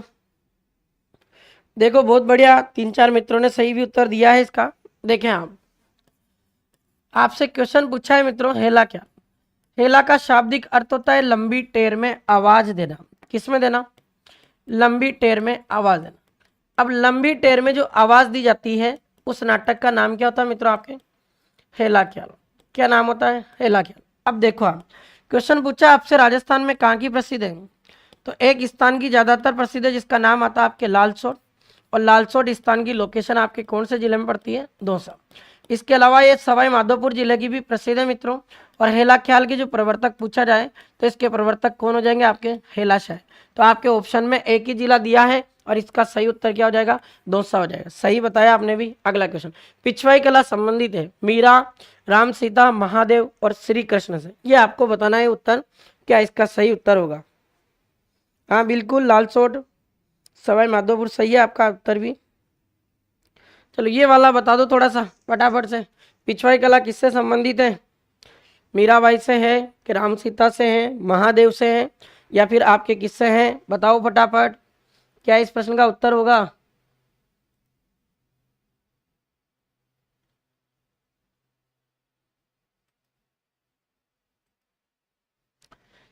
पिछवाई कला संबंधित है, चलो उत्तर भी दिया है मित्रों ने और सही उत्तर है बिल्कुल, भगवान श्री कृष्ण से संबंधित है आपके। देखो मित्रों, पूछा जाता है एग्जाम में काफ़ी बार ये क्वेश्चन। पिछवाई कला आपके भगवान श्री कृष्ण से संबंधित है। ये राजस्थान में आपके नाथद्वारा की प्रसिद्ध है मित्रों। और नाथद्वारा की बात करें तो ये कहाँ स्थित है? आपके राजसमंद जिले में। इसके अलावा आपसे पूछे कि होती क्या है, तो भगवान श्री कृष्ण के जो अपनी जो बाल लीलाएं होती है ना, इन भगवान श्री कृष्ण की जो बचपन के जो कुछ भी इन्होंने जो कार्य किए हैं, उन बाल लीलाओं को जो कपड़े पर बनाया जाता है, उनके कपड़े पर चित्र जो बनाए जाते हैं, उस कला को क्या कहते हैं? आपके पिछवाई कला कहा जाता है। और इस पिछवाई कला के लिए राजस्थान का एक परिवार प्रसिद्ध है मित्रों। उस परिवार का नाम आता है आपके शर्मा परिवार। और याद रखना, इसका प्रसिद्ध कलाकार सबसे ज्यादा बार एग्जाम में ये आया हुआ, याद रख लेना मित्रों, नरोत्तम शर्मा। नरोत्तम शर्मा के अलावा एक प्रसिद्ध कलाकार और ध्यान रखना, उस कलाकार का नाम आता है मित्रों आपके घनश्याम दास शर्मा। क्या नाम आ जाएगा? घनश्याम दास शर्मा। और एक कलाकार और बता रहा हूँ, ये भी याद रखना मित्रों, ये भी एग्जाम में आया हुआ एक बार, कलाकार का नाम आ जाएगा आपके विठल दास शर्मा। क्या नाम आ जाएगा मित्रों? विठल दास शर्मा। ये तीनों कलाकार आपके पिछवाई कला से संबंधित है, जो आपके नाथ द्वारा की प्रसिद्ध है, भगवान श्री कृष्ण से संबंधित रखती है। ये अगला क्वेश्चन, राजस्थान का पहला पवन ऊर्जा संयंत्र स्थापित किया गया? अमर सागर, जैसलमेर, बीटड़ी, जोधपुर, देवगढ़, प्रतापगढ़, मोहनगढ़, जैसलमेर। बताओ आप। देखो, अपने सबसे पहले तो आप ध्यान रखना, एक क्वेश्चन और आपसे यहाँ पूछा जाएगा, राजस्थान में किस शहर को अपने पवनों की नगरी, पवन नगरी कह सकते हैं इसको डायरेक्ट ऐसे। राजस्थान के किस शहर को आपके पवन नगरी, विंड सिटी के नाम से जाना जाता है? ये क्वेश्चन भी आपके पूछा जा सकता है। इसके अलावा पवन नगरी के अलावा इसी को ऐसा दे सकता है कि राजस्थान का ऐसा शहर बताओ जिसे अपने राजस्थान में पंखों की नगरी कहा जाता। तो पवन नगरी पूछे, विंड सिटी पूछे या पंखों की नगरी पूछे, सब आपके एक ही बात है मित्रों। और ये आपके किसको कहा जाता है? जैसलमेर को। अपने राजस्थान में पहला पवन ऊर्जा संयंत्र आपके कहाँ लगाया गया था? अमर सागर नामक स्थान पर लगाया गया था, जो आपका कहाँ स्थित है मित्रों? जैसलमेर में। थोड़ा सा देखो आप, अगर मित्रों एक क्वेश्चन और आ जाए कि राजस्थान में आपके जो पवन ऊर्जा है, इस पवन ऊर्जा का विकास करने के लिए राजस्थान सरकार ने इस पर 2 पॉलिसियां जारी की हैं। अगर इसकी पहली पॉलिसी या नीति पूछे तो ये 2012 में आई थी मित्रों। और नवीनतम अगर इसकी नीति पूछे तो 18 दिसंबर 2019, इसकी तारीख याद रख लेना। ये क्वेश्चन भी आपके एग्जाम में आ सकते हैं। और राजस्थान का पहला पवन ऊर्जा संयंत्र आपका क्या हो जाएगा? अमर सागर स्थान हो जाएगा, जो आपका कहाँ स्थित है मित्रों? ये जैसलमेर में। ठीक है मित्रों, अगला क्वेश्चन देखते हैं। बारी आभूषण कहाँ पहना जाता है? गले में, नाक में, कानों में, कलाई में। महिलाएं जरूर बता सकती है इसको, पुरुष भी बता देंगे जिन मित्रों ने पढ़ रखा है। चलो आप ये बता दो, इतने में मैं कुछ आभूषण की बात कर लेता हूं, जो आपके इंपॉर्टेंट फैक्ट है मित्रों आभूषण से रिलेटेड। 10-12 आभूषण मैं आपको बता रहा हूं, जो याद रख लेना मित्रों। सिर या मस्तक के आभूषण में आपको 2-3 याद रखना है मित्रों। सबसे ज्यादा बार ये आते हैं, एक तो आपके मेमंद, एक बोर या बोरलो, और एक आपके सिर में पूछा जाने वाला जो क्वेश्चन है उसका नाम आता है आपके टीडी बल को। ये 3 ज्यादा पूछे जाता है आपके सिर के। फिर गले की बात करूं मैं, गले में एक आभूषण आपके एग्जाम में पूछा हुआ ठुस्सी। इसके अलावा एक आभूषण आपके पूछा जाता है मित्रों तिमणियों, और एक आपके आभूषण पूछा जाता है मित्रों खुंगल। ये तीनों आपके कहाँ के आभूषण है? गले के। बाकी और भी खूब सारे आभूषण है, पर इंपॉर्टेंट बात करें मित्रों, नाक के आभूषण। नाक के आभूषण में एक तो चूनी, एक बारी नामक आभूषण, उसके अलावा नाक में आप एक याद रख लेना चोंप, और उसके अलावा एक आभूषण है बेसर, जिसको बेसरी भी कहते हैं। ये नाक के याद रखना। उसके अलावा 1-2 चीजें और बता रहा हूं मैं। अगर कान के पूछे मित्रों, तो कान में एक आभूषण याद रख लेना, जिसका नाम है आपके सुरलिया। क्या नाम है? सुरलिया। उसके अलावा एक नाम याद रख लेना, जिसका नाम आता है आपके ओगनिया। ये दोनों अपने कान के, तो कान के सुरलिया, ओगनिया। अगर मित्रों दांत का पूछा जाएगा, तो दांत में ज्यादातर आपके एक प्रसिद्ध आभूषण आता है, जिसका नाम आता है मित्रों आपके चूंप। क्या नाम आता है? चूंप। इसके अलावा आपसे एक कमर का आभूषण पूछा जाता, और कमर पर जब आभूषण पहनती है महिलाएं तो कैसी लगती है? तगड़ी लगती है। ऐसे याद रख लेना, कमर का आभूषण है आपके तगड़ी। ये हो जाएगा। उसके अलावा मैं 1-2 आपके हाथ के भी बता देता हूँ। हाथ के ध्यान देना, हाथ का एक आभूषण याद रख लेना आप बल्ल्या, और एक आभूषण आपके हो जाएगा गोखरू। क्या हो जाएगा? गोखरू। ये तो याद रख लेना, बल्ल्या, गोखरू। फिर मित्रों मैं आपको एक पैर का आभूषण बता देता हूँ, और पैर में एक आभूषण जो ज्यादातर एग्जाम में पूछा जाता, उसका नाम हो जाएगा मित्रों आपके नेवरी। क्या नाम हो जाएगा? नेवरी। मैंने आपके सामने अभी केवल 8-10 आभूषणों को लिखा है और ये 8-10 आभूषण मैंने ऐसे लिखे हैं मित्रों जो आपके काफी बार परीक्षा में पूछे हुए। अब मैं आपका उत्तर चेक कर लेता हूं। आपने इसका उत्तर क्या बताया? बिल्कुल आपने सही उत्तर बताया है और लगभग सभी मित्रों ने सही उत्तर दिया है। बारी नामक आभूषण आपके किस में पहना जाता है? नाक में। ये मैंने इंपॉर्टेंट जो है आपके आभूषण लिख दिए मित्रों, और याद रखना इनमें से कोई न कोई एक क्वेश्चन आपके BSTC हो या CET हो उस एग्जाम में जरूर मित्रों ये आपके एग्जाम में छपने वाला क्वेश्चन है। ये आप याद रखना मित्रों। इन सबको एक बार ढंग से पढ़ लेना मित्रों, स्क्रीनशॉट ले लो आप चाहे तो, ताकि आपके पास ये पढ़ा रहे और आप बार बार इसे देखते हुए आप याद कर लेना इसको, क्योंकि ये ऐसा क्वेश्चन है जो आपके छपने वाले क्वेश्चन में शामिल होगा। अगला क्वेश्चन, महाराणा प्रताप का पहली बार राज तिलक कहाँ हुआ था? चावंड, गोगुंदा, उदयपुर और कुंभलगढ़। बताओ आप, महाराणा प्रताप का पहली बार राज तिलक कहाँ हुआ था? आप ये बताओगे इतनी देर में मैं कुछ क्वेश्चन और पूछ लेता हूं इनके। महाराणा प्रताप का जन्म मित्रों, महाराणा प्रताप का जन्म आपके 9 मई 1540 ईस्वी को ज्येष्ठ शुक्ल तृतीया के दिन, ज्येष्ठ शुक्ल तृतीया के दिन कुंभलगढ़ में स्थित कटारगढ़ और कटारगढ़ का एक बाग जिसका नाम बादल महल, इस कटारगढ़ के बादल महल में अपने महाराणा प्रताप का क्या हुआ था? जन्म हुआ था। प्रताप के बचपन का नाम क्या था? कीका। महाराणा प्रताप का एक घोड़ा था जिनका नाम याद रखना आप, चेतक। क्या नाम था मित्रों? चेतक। चेतक की आपसे छतरी पूछी जाती है और चेतक की छतरी पूछी जाए तो चेतक की छतरी आपके राजसमंद जिले में बनी हुई है और एक गांव पड़ता है, उस गांव का नाम है आपके बलीचा गांव। क्या नाम है मित्रों? बलीचा गांव। और महाराणा प्रताप के टाइम आपको 2 युद्ध याद रख लेना है मित्रों जो आपके काफी बार एग्जाम में पूछे जाते हैं। इंपॉर्टेंट फैक्ट की बात करूंगा मित्रों में, बाकी अगर महाराणा प्रताप को पढ़ें तो 10 दिन तक खत्म नहीं होगा। हल्दी घाटी युद्ध की बात करें मित्रों, हल्दी घाटी युद्ध आपका लड़ा गया था 18 जून 1576 ईस्वी में। हल्दी घाटी युद्ध को आपके कर्नल जेम्स टोड ने क्या कहा है? ये कर्नल जेम्स टोड के द्वारा हल्दी घाटी युद्ध को आपके मित्रों क्या कहा गया? मेवाड़ की थर्मोपोली कहा गया। ये क्वेश्चन आपके काफी बार एग्जाम में पूछा हुआ है। फिर मित्रों मैं आपको एक प्रसिद्ध युद्ध और बता रहा हूं और उस युद्ध का नाम आता है मित्रों आपके दिवेर का युद्ध। ये क्वेश्चन भी काफी बार एग्जाम में आता है। दिवेर का युद्ध 1582 ईस्वी में लड़ा गया था और इस युद्ध को आपके कर्नल जेम्स टोड के द्वारा एक नाम से पुकारा गया और कर्नल जेम्स टोड ने आपके इस दिवेर के युद्ध को क्या कहा मित्रों? इस युद्ध को उन्होंने कहा था मेवाड़ का मैराथन। क्या कहा था मित्रों? मेवाड़ का मैराथन कहा था। ये सब बातें आपको पता है। महाराणा प्रताप की अगर मृत्यु पूछे तो इनकी मृत्यु आपके 19 जनवरी 1597 को हुई थी। कब हुई थी मित्रों? 19 जनवरी 1597। ये सब बातें हो गई।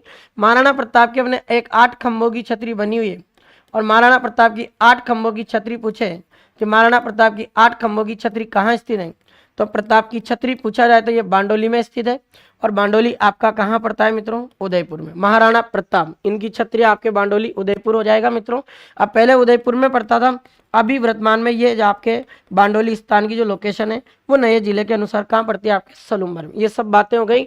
इनका पहला राज तिलक आपके गोगुंदा में हुआ था मित्रों। लेकिन अगर क्वेश्चन आ जाए कि महाराणा प्रताप का विधिवत रूप से राज तिलक कहाँ किया गया था, तो विधिवत रूप से राज तिलक अगर पूछा जाए तो फिर आप याद रखना मित्रों कुंभलगढ़ आएगा। कुंभलगढ़ दुर्ग में किया गया था। इसी कुंभलगढ़ दुर्ग को अपने राजस्थान में मेवाड़ की शरण स्थली कहा जाता है। क्या कहते हैं मित्रों इसे? मेवाड़ की शरण स्थली। इसी दुर्ग कुंभलगढ़ को अपने मेवाड़ की संकटकालीन राजधानी भी कहा जाता है मित्रों। क्या कहते हैं बताओ? मेवाड़ की संकटकालीन राजधानी। इसी दुर्ग को आपके राजस्थान में मारवाड़ की छाती पर झुकी, मारवाड़ की छाती पर रखी हुई तलवार के नाम से भी जाना जाता है। सब फैक्ट आपके इससे रिलेटेड है। और महाराणा प्रताप का पहली बार जो राज तिलक पूछा जाए ये गोगुंदा, और विधिवत रूप से पूछा जाए तो आंसर क्या देना है मित्रों? कुंभलगढ़ देना है। ठीक है मित्रों, बहुत बढ़िया, आपका सही उत्तर है और सभी मित्रों ने सही उत्तर दिया था उसका। अब अगले क्वेश्चन की मैं बात करने जा रहा हूं मित्रों। ठीक है, बिल्कुल सही है। 21 जून भी दे रखा है मित्रों, तो वो भी याद रख लेना तारीख, पर सही तारीख आपके 18 जून है ना। उस व्यक्ति का नाम बताइए जिसे रतन सिंह ने अपने दरबार से निकाल दिया था और बाद में वह अलाउद्दीन खिलजी के शरण में चला गया। मैं जहां तक जानता हूं कि ये क्वेश्चन तो आप में से कोई भी व्यक्ति गलत नहीं करेगा। पद्मिनी का जहां किस्सा आता है आपको पता है कि अपने रतन सिंह कि अपने रानी का नाम था रानी पद्मनी, और राघव चेतन के अपने ये जो था मित्रों, इसको अपने रतन सिंह ने क्या कर दिया था, बाहर निकाल दिया। रतन सिंह अपने मेवाड़ के ऐसे राजा हैं जो अंतिम रावल शासक माना जाता है, और रतन सिंह जी के पश्चात जितने भी मेवाड़ में राजा बनते हैं मित्रों, उनके पश्चात अपने जो जितने भी राजा बने, उन्होंने अपने शब्द के आगे एक उपाधि का प्रयोग किया था। उस उपाधि का नाम क्या था, राणा। राणा शब्द का प्रयोग करने वाले पहले व्यक्ति कौन थे मित्रों, तो ये आप याद रखना, उनका नाम आता है आपके राणा हमीर। क्या नाम आता है मित्रों, राणा हमीर। और राणा हमीर के आप ध्यान रखना मित्रों, राणा हमीर को ही आपके राजस्थान में विषम घाटी पंचानन कहा जाता है। क्या कहते हैं मित्रों इनको, विषम घाटी पंचानन के नाम से जाना जाता है। ये भी आप याद रखना मित्रों। राणा हमीर ने अपने चित्तौड़गढ़ दुर्ग में एक माताजी का मंदिर बनवाया है, जिस माताजी का नाम आता है आपके अन्नपूर्णा माता, जिन्हें आपके राजस्थान में बरबड़ी माता भी कहा जाता है। और यही आपके अन्नपूर्णा माता या बरबड़ी माता आपके मित्रों राजस्थान के गुहिल या सिसोदिया राजवंश की क्या मानी जाती है, आराध्य देवी मानी जाती। तो गुहिल या सिसोदिया राजवंश की अगर पूछा जाए मित्रों, आराध्य देवी कौन है, अन्नपूर्णा माता, बरबड़ी माता। और अगर कुल देवी पूछे तो इसका आंसर क्या होगा मित्रों, फिर कुल देवी में उत्तर बदल जाएगा, और कुल देवी का आंसर पूछा जाए तो उत्तर क्या होगा मित्रों, आपका बाण माता होगा। क्या होगा मित्रों, उत्तर बाण माता होगा। ठीक है मित्रों, तो ये प्रश्न आपके लिए था, बहुत सीधा प्रश्न है। अब मैं यहाँ से आपको एक ग्रंथ पूछ रहा हूँ मित्रों, मैं पूछूं आपसे कि अपने इस कहानी पर कोई एक किताब लिखी गई, उस किताब का नाम आता है आपके पद्मावत। और पद्मावत पुस्तक के लेखक भी पूछे जाते हैं मित्रों, जिनका नाम आता है आपके मलिक मोहम्मद जायसी। ये क्वेश्चन भी आपके एग्जाम में पूछा जा सकता है मित्रों। मलिक मोहम्मद जायसी ने ये किताब लिखी थी 1540 ईस्वी में, और आपसे पूछा जाए कि ये बुक जो है कौन सी भाषा में लिखी गई थी, तो मित्रों आप याद रखना, इसको अपने अवधी भाषा में लिखा गया था। कौन सी भाषा में, अवधी भाषा में लिखा गया था। ये सब बातें आपकी हो गई मित्रों। और रतन सिंह जी के समय ही अपने चित्तौड़ का पहला साका होता है 1303 ईस्वी में, अलाउद्दीन खिलजी आक्रमण करता है और चित्तौड़ का नाम बदलकर उसके बेटे के नाम के ऊपर क्या कर देता है मित्रों, इसका नाम बदलकर क्या कर देता है, खिजराबाद। ये सब बातें आपके हो गई मित्रों, इनसे रिलेटेड जो फैक्ट थे वो सब बातें। अगला क्वेश्चन, राजस्थान में बोमट क्षेत्र संबंधित है उदयपुर से, बांसवाड़ा, भीलवाड़ा, अलवर। कल ही बताया मित्रों बोमट क्षेत्र का संबंध किससे हो जाएगा, उदयपुर। मैंने आपको कहा था मित्रों कि आपके एक तो दक्षिणी उदयपुर और डूंगरपुर, इन दोनों जिलों के बीच का जो क्षेत्र है, इस पठार को तो आपके क्या कहा जाता है मित्रों, इसको आपके कहा जाता है बोमट। अगर वो यूं पूछता कि आप यूं बताओगे उदयपुर में एक पहाड़ी आपके गोगुंदा और आपके राजसमंद जिले में एक पहाड़ी कुंभल, इन दोनों के बीच स्थित पठार का नाम बताओ, तब इसका आंसर क्या होता, फिर आपका बोराट का पठार होता। ये कल हमने पूरे विस्तार से बातचीत की थी।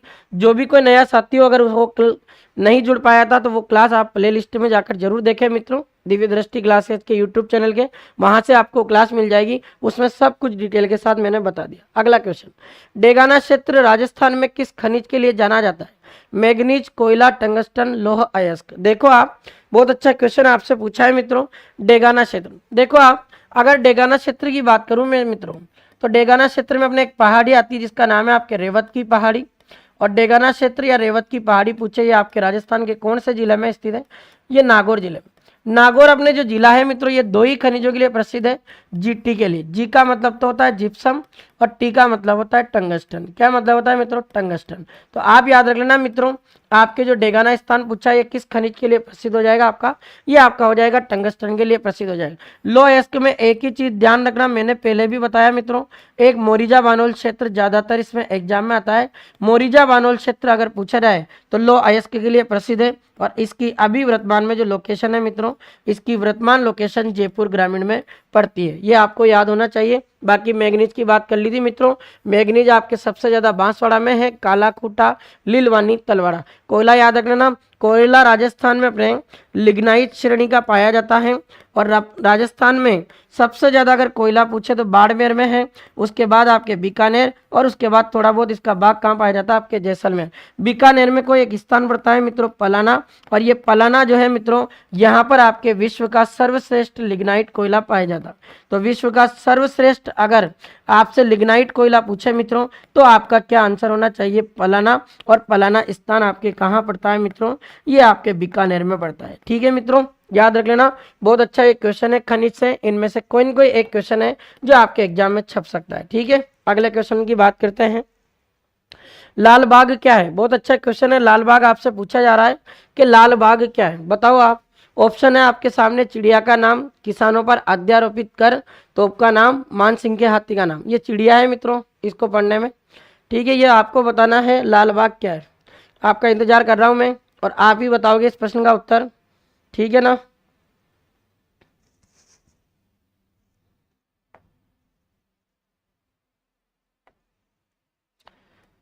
लाल बाग क्या है? चलो बहुत बढ़िया, इसका उत्तर भी दे रहे हैं मित्रों, और अंजलि ने इसका उत्तर बताया है बी। देखते हैं अभी क्या इसका उत्तर होगा सही, वो तो चेक करेंगे जब भी पता लगेगा। भारती, रितु, अंजलि, इनका बी उत्तर आया है।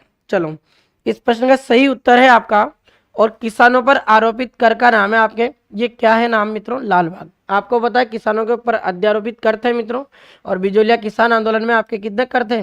84 प्रकार के कर लगाए गए। तो यहाँ से मैं कुछ क्वेश्चन आपसे पूछना चाहूंगा कि अगर मेरा क्वेश्चन आपसे मित्रों कि बिजोलिया किसान आंदोलन जो हुआ था उसमें एक चौरी कर था मित्रों, और एक कर का नाम था तलवार बंदाई कर।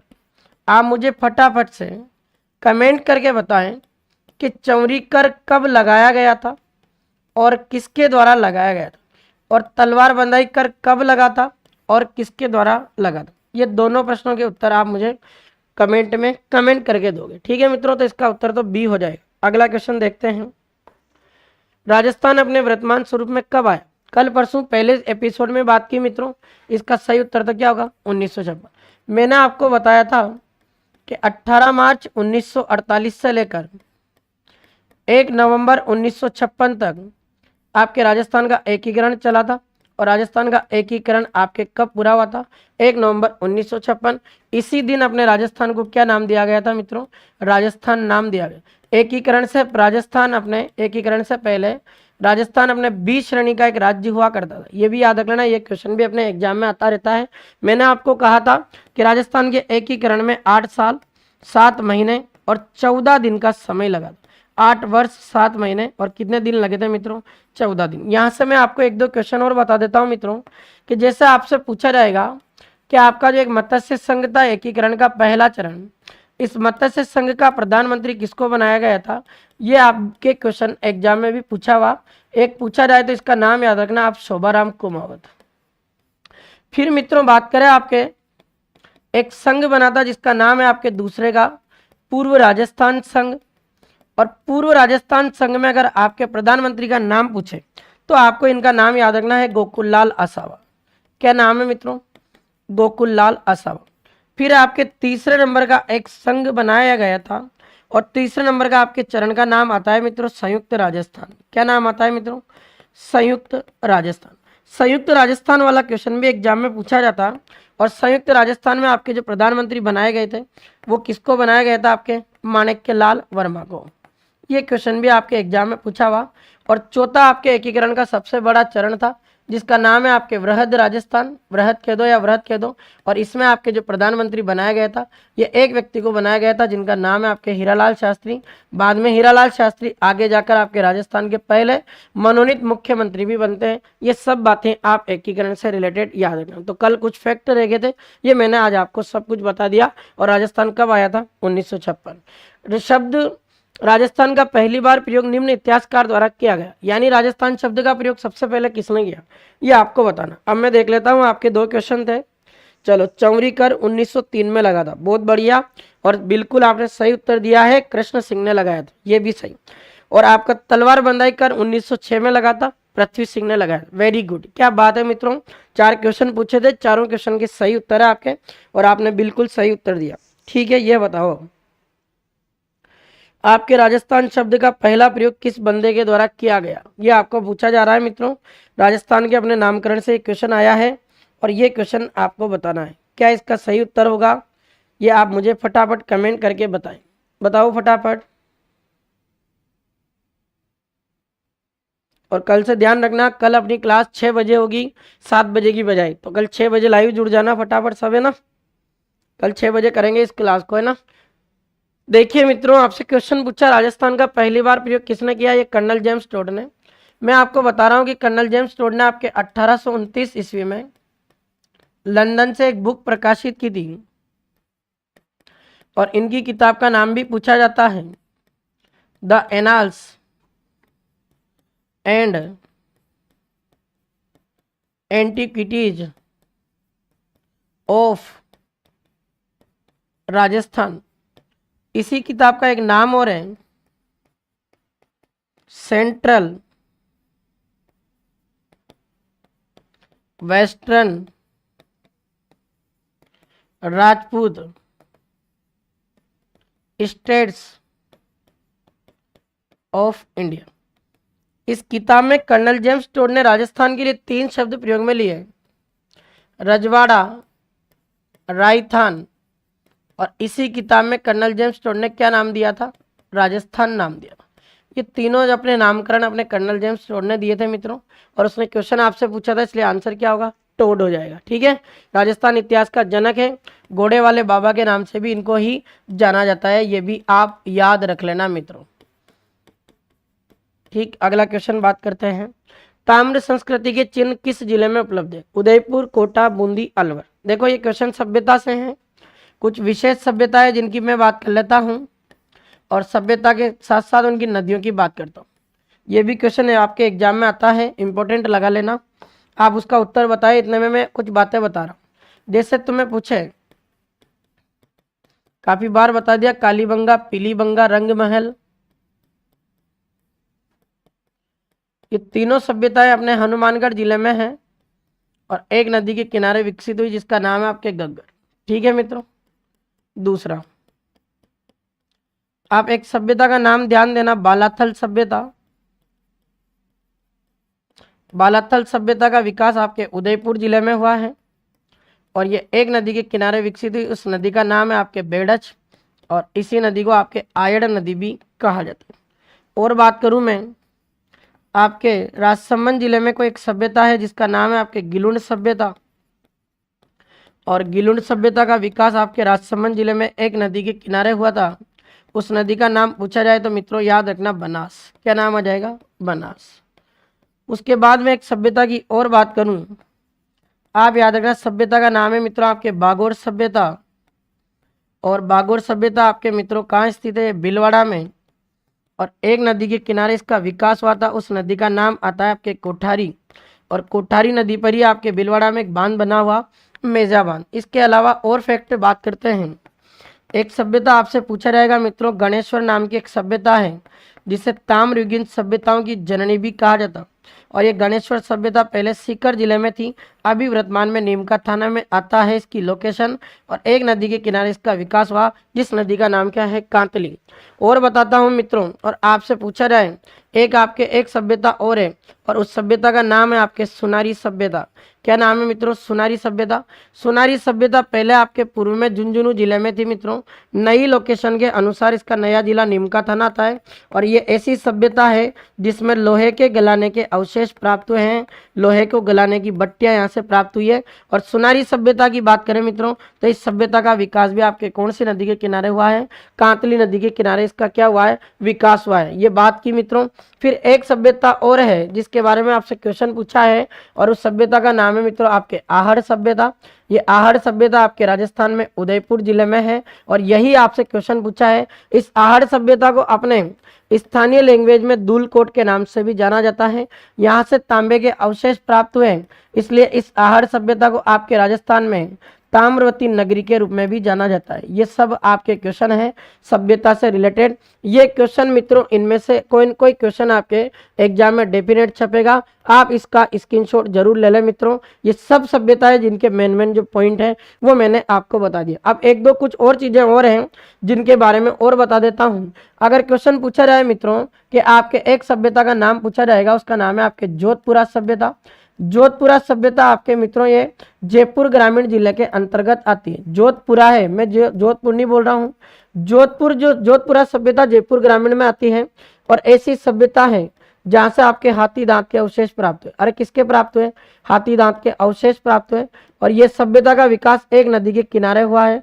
उस नदी का नाम क्या है मित्रों? आपके सागी। क्या नाम मित्रों? सागी। मेन जो आपके पॉइंट है परीक्षा की दृष्टि से, वो सब परीक्षा की दृष्टि से मैंने A to Z पॉइंट मित्रों आपके सामने लिखे हैं। इनमें से कोई न कोई क्वेश्चन आपके डेफिनेट एग्जाम में आएगा मित्रों, तो ये पेज आपके लिए बहुत अति महत्वपूर्ण है, और यहाँ से कोई न कोई क्वेश्चन आपके एग्जाम में डेफिनेट 100% छपेगा। ठीक है मित्रों। अगला क्वेश्चन, सिरवी जाति खेती से जुड़ी हुई है, अधिकांश किस जिले में पाई जाती है? कोटा, जयपुर, जोधपुर और भरतपुर। बहुत अच्छा क्वेश्चन है, ये आपको बताना है। बिल्कुल आपका भी सही उत्तर था। हाँ भाई सर प्लीज मैं थोड़ा साइड में हो गया, ले भाई तू ले ले स्क्रीनशॉट आराम से, कोई दिक्कत नहीं है, कोई जल्दबाजी नहीं है भाई। साबी है, साबी, सागी,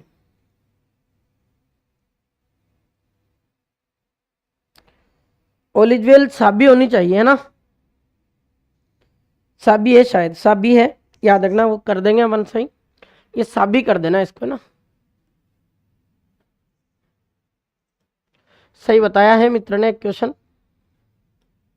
देखो कभी कभी थोड़ा सा जल्दबाजी रहती है मित्रों, तो इस वजह से भी हो जाती है कोई मिस्टेक्स। बाकी कोई इंटेंशन नहीं है कि आपका कोई क्वेश्चन गलत हो। चलो, सिरवी जाति खेती से जुड़ी हुई है, अधिकांश किस जिले में पाई जाती है? सही उत्तर है इसका, और आपने सही उत्तर बताया है मित्रों। अगर आपको याद हो तो सिरवी जाति का संबंध आपके एक माताजी से है। सिरवी जाति की कुल देवी मानी जाती है आपके आई माता, और आई माता का मंदिर आपके बिलाड़ा स्थान पर है। बिलाड़ा पहले जोधपुर में था, अभी वर्तमान में जोधपुर ग्रामीण में आता है। सिंपल सा क्वेश्चन था, ये इसका आंसर होना था, और जोधपुर इसका आंसर इस तरीके से होगा। ठीक है मित्रों, अगला क्वेश्चन। मेवाड़ के सिसोदियों को निम्न माना जाता है: सूर्यवंशी, चंद्रवंशी, अग्निवंशी और नागवंशी। मुझे तो आप ये प्रश्न बताओगे कि मेवाड़ के जो आपके गुहिल राजवंश है मित्रों, मेवाड़ के गुहिलों की उत्पत्ति ब्राह्मणों से बताने वाले इतिहासकार कौन है? फटाफट से आप मुझे इस प्रश्न का जवाब दें, और जो क्वेश्चन मैंने आपको पूछा है ये आप भी बताएं, इस प्रश्न का भी उत्तर बताएं आप, क्या होगा? मेवाड़ के सिसोदिया एक गुहिल राजवंश की क्या माना जाता है? सूर्यवंशी, चंद्रवंशी, अग्निवंशी, नागवंशी। मुझे जहां तक लगता है कि आप में से किसी भी मित्र का ये गलत नहीं होगा, और ये प्रश्न तो सही उत्तर है आपका। इसका सही उत्तर दिया आपने, सूर्यवंशी माना जाता है, और सूर्यवंशी एक इतिहासकार ने कहा इनको, गौरीशंकर हीराचंद ओझा ने कहा। अब मेरा आपसे क्वेश्चन है कि मेवाड़ के गुहिल राजवंश की उत्पत्ति अपने ब्राह्मणों से कौन कौन से इतिहासकार बताते हैं? ये आप मुझे कमेंट करके बताएं। आप बता दोगे, मुझे पता है आपकी अच्छी तैयारी है।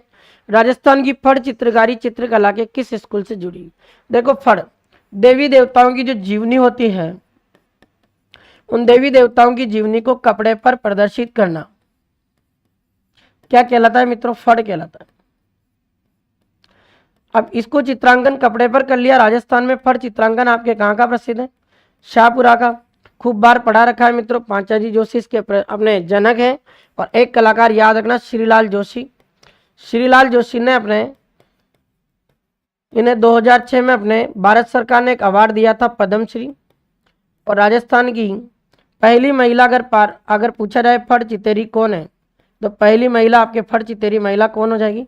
पार्वती बाई जोशी हो जाए। अब शाहपुरा है, शाहपुरा भीलवाड़ा से अलग किया गया, तो आंसर सिंपल सा है मित्रों, इसका आंसर क्या होगा? मेवाड़ स्कूल होगा। मेवाड़ के अंतर्गत ही तो आता था आपका भीलवाड़ा, उसी का पार्ट आपका शाहपुरा। तो इसका आंसर सिंपल सा था, और इसका आंसर क्या होना था आपका? सी होना था। बिल्कुल देखें, चलो उसका आंसर तो दशरथ शर्मा बता रहे हैं, और करो कोशिश देखें। ये ओलिजवेल ने सही बताया, D.R. भंडारकर। सही है मित्र आपका आंसर। D.R. भंडारकर ने अपने राजस्थान में जो गुहिल राजवंश उसकी उत्पत्ति ब्राह्मणों से बताई। सही है, बिल्कुल, बहुत बढ़िया, वेरी गुड। ओलिजवेल हमेशा मस्त रहता है, तो इसीलिए, और क्वेश्चन भी बता दिया। बगरू की छपाई राजस्थान के किस हिस्से से है? जयपुर, भरतपुर, झालावाड़, नागौर। हाँ, उसका उत्तर मेवाड़ होगा। सही है, अब इस पर आ जाओ फटाफट।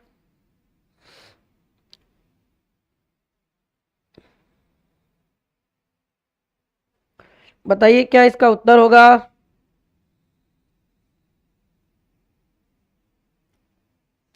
सी बता रहे हैं, देखते हैं, अभी चेक करके देखेंगे। ए भी आया है इसका उत्तर। देखो, बगरू की छपाई राजस्थान में, बगरू एक स्थान का नाम है मित्रों, और बगरू स्थान आपके कहाँ आता है? जयपुर। बगरू के लिए एक प्रसिद्ध कलाकार है जिसका नाम है आपके रामकिशोर छिपा। क्या नाम मित्रों? रामकिशोर छिपा। बगरू प्रिंट के लिए रामकिशोर छिपा को 2009 में भारत सरकार के द्वारा एक अवार्ड दिया गया, उस पुरस्कार का नाम क्या है? पद्म श्री। तो इसका सही आंसर आपका क्या होता मित्रों? जयपुर होता। सिंपल क्वेश्चन था ये। तो बाला किला कहाँ स्थित है? बहुत अच्छा क्वेश्चन है। सवाई माधोपुर, अलवर, बारा जालो। देखो इसकी कहानी बताता हूँ थोड़ा सा, जो क्वेश्चन आपको पूछा जाएगा। एक तो आप मुझे बताओ बाला किला कहाँ है, और मैं इसकी जितनी बातें हैं वो बताता हूँ। ये राजस्थान में कुमारा किले के नाम से जाना जाता है। कुमारा किला इसलिए कहलाता है कि इस पर कोई भी बाह्य आक्रमण नहीं हुए, इसलिए कुमारा किला कहलाता है। बाला किला आपके कहाँ स्थित है ये आप मुझे बताओगे।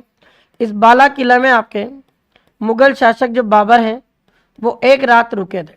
उसके अलावा इस बाला किले का प्रयोग अकबर ने अपने बेटे जहांगीर को कैद करने के लिए भी करवाया था। तो जहांगीर को इसमें नजरबंद किया गया था अकबर के शासनकाल में। बाला किला ऐसे आपके एक किला है जिसका नाम आता है मित्रों कांकनवाड़ी का किला। कांकनवाड़ी के पठार पर बना हुआ है, और कांकनवाड़ी का किला आपके राजस्थान के अलवर जिले में स्थित है मित्रों। और इसमें आपने जो औरंगजेब है, औरंगजेब ने उसके भाई दारा शिकोह को कैद रखा था। तो ये क्वेश्चन भी आ सकता है मित्रों, औरंगजेब के भाई दारा शिकोह को आपने कौन से किले में कैद करके रखा गया था? उस किले का नाम आपका हो जाएगा मित्रों कांकनवाड़ी का किला, जो आपके कहाँ स्थित है? अलवर। जबकि बाबर आपके कौन से किले में रुका था? ये बाला किले में। और जहांगीर को कहाँ कैद करके रखा गया था? ये आपके बाला किला हो जाएगा, कुमारा किला। देखो इसका आंसर आपका अलवर होगा, जो आपने सही उत्तर बताया मित्रों, और आपने सही उत्तर दिया है। क्या उत्तर हो जाएगा? अलवर। इसी अलवर में आपके एक किला आता है जिसका नाम है बानगढ़ का किला। इस बानगढ़ के किले को याद रख लेना मित्रों, इसे भूतों का किला कहा जाता। किसी दिन मैं आपको दुर्ग वाला चैप्टर पढ़ाऊंगा, आपको यूट्यूब पर उस दिन इसकी कहानी बताऊंगा कि भूतों का किला क्यों कहलाता है बानगढ़। वहां बात करेंगे, आज अपने पास इतना समय नहीं है मित्रों। चलो अगला क्वेश्चन देखते हैं। राजस्थान में सबसे लंबे समय तक किसने मुख्यमंत्री पद पर कार्य किया? टीकाराम पालीवाल, वसुंधरा राजे, अशोक गहलोत, मोहनलाल सुखाड़िया। आप बताइए फटाफट। मैं इतने में कुछ चीजें बताता हूं आपको। राजस्थान में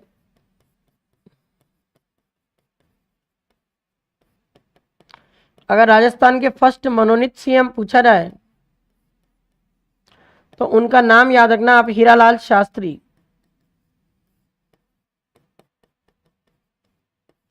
अगर मित्रों पूछा जाए राजस्थान के प्रथम निर्वाचित सीएम,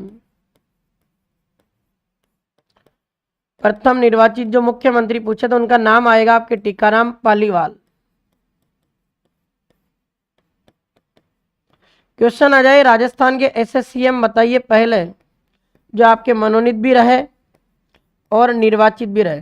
तो मनोनीत और निर्वाचित दोनों पर अपने कार्य करने वाले एकमात्र सीएम हैं, उनका नाम ध्यान देना, जयनारायण व्यास हो जाएगा।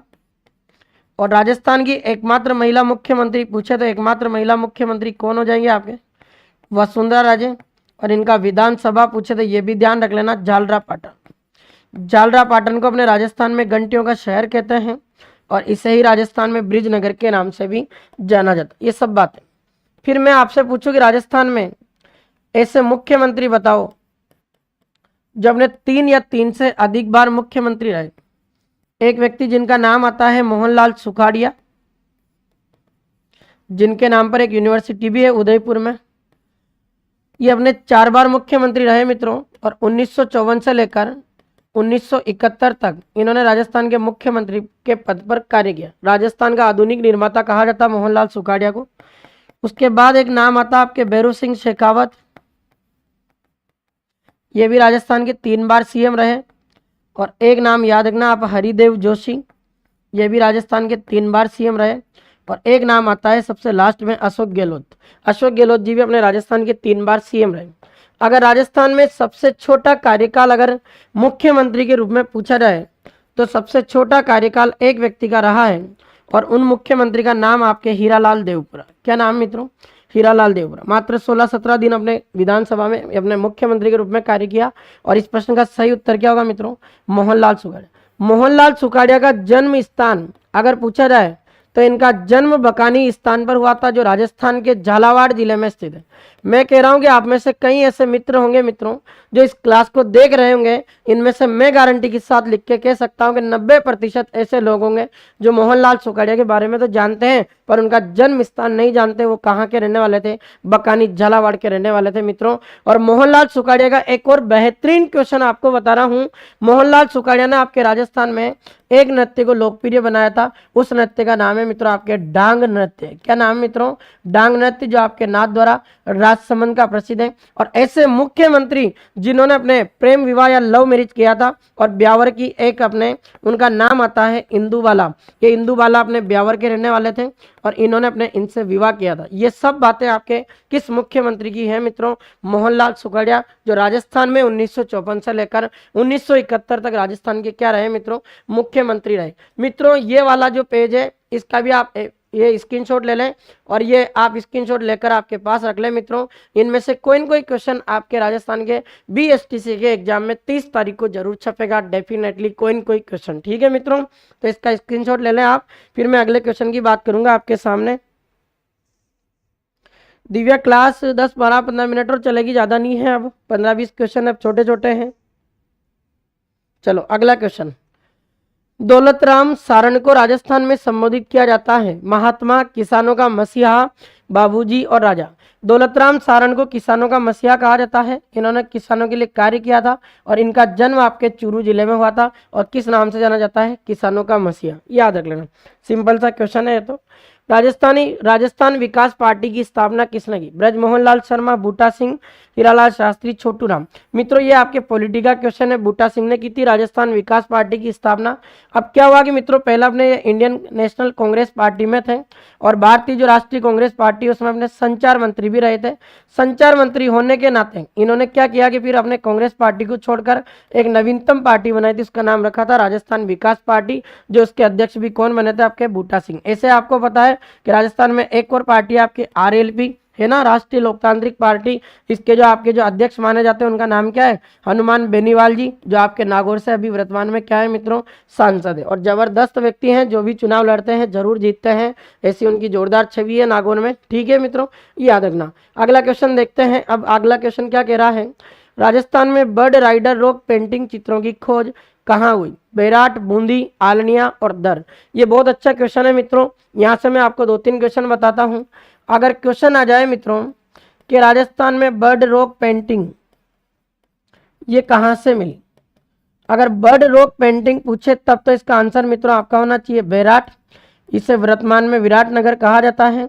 पहले ये लोकेशन आपके जयपुर में पड़ती थी मित्रों, अभी वर्तमान में इसकी लोकेशन कहाँ है? कोटपुतली भैरव। यहाँ तो अपने बर्ड रॉक पेंटिंग चित्र मिला मित्रों। यानी आपका जो बर्ड रॉक का मतलब क्या होता? आपका एक पक्षी है जिसका चट्टान पर क्या किया गया? चित्रण किया गया। अब बर्ड रॉक पेंटिंग आपके बेरार से मिली मित्रों। एक और चीज ध्यान देना कि इस चित्र की खोज किसने की थी? तो एक व्यक्ति ने की थी और उनका नाम आता है वीएस वाकणकर, विष्णु श्रीधर वाकणकर, और एक व्यक्ति और इनके साथ थे, उनका नाम आता है वीए टोलेमी। तो वीए टोलेमी और वीएस वाकणकर द्वारा आपके बर्ड रॉक पेंटिंग की खोज की गई, जो बेराट। अब ये क्वेश्चन पूछा है ना उसने, bird rider rock painting, rider का मतलब सवार, के पक्षी पर सवार मानव का अपने चट्टान पर चित्रण, ये आपके बूंदी जिले से प्राप्त हुआ मित्रों। और बूंदी जिले में आपके कौन से स्थान से प्राप्त हुआ है? गरदड़ा स्थान से प्राप्त हुआ मित्रों। और इसकी खोज भी पूछे तो इसकी खोज मित्रों याद रखना आप, एक व्यक्ति ने की थी, उनका नाम आता है आपके वीएस वाकणकर। मित्रों एक स्थान और बता रहा हूं जो एग्जाम में क्वेश्चन छपता है। आलनिया नामक एक स्थान है आपके कोटा जिले में, जहां से भी आपके 5000 वर्ष पुराने चट्टानों पर बने हुए चित्र मिले हैं मित्रों। और आलनिया कोटा के जितने भी चित्र हैं उनकी चित्रों की खोज करने वाले एक व्यक्ति है, उनका नाम आता है डॉक्टर जगत नारायण पुरी। क्या नाम आता है मित्रों? डॉक्टर जगत नारायण पुरी। ये 2 क्वेश्चन है मित्रों, पर 2 के अंदर आपके लिए बहुत सारा मैटर इसमें है मित्रों और समझने की सब बातें हैं। तो इसका आंसर तो क्या होगा मित्रों?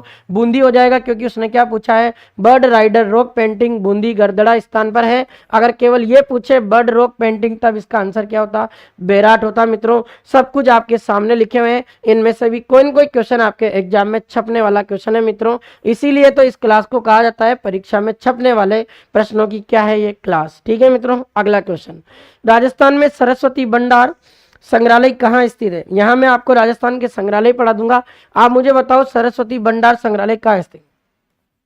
अगर मित्रों क्वेश्चन आ जाए कि राजस्थान में किस नदी का प्राचीन नाम आपके सरस्वती है? तो आपके राजस्थान में जो गग्गर नदी है इसको अपने वेदों में क्या कहा गया? सरस्वती कहा गया।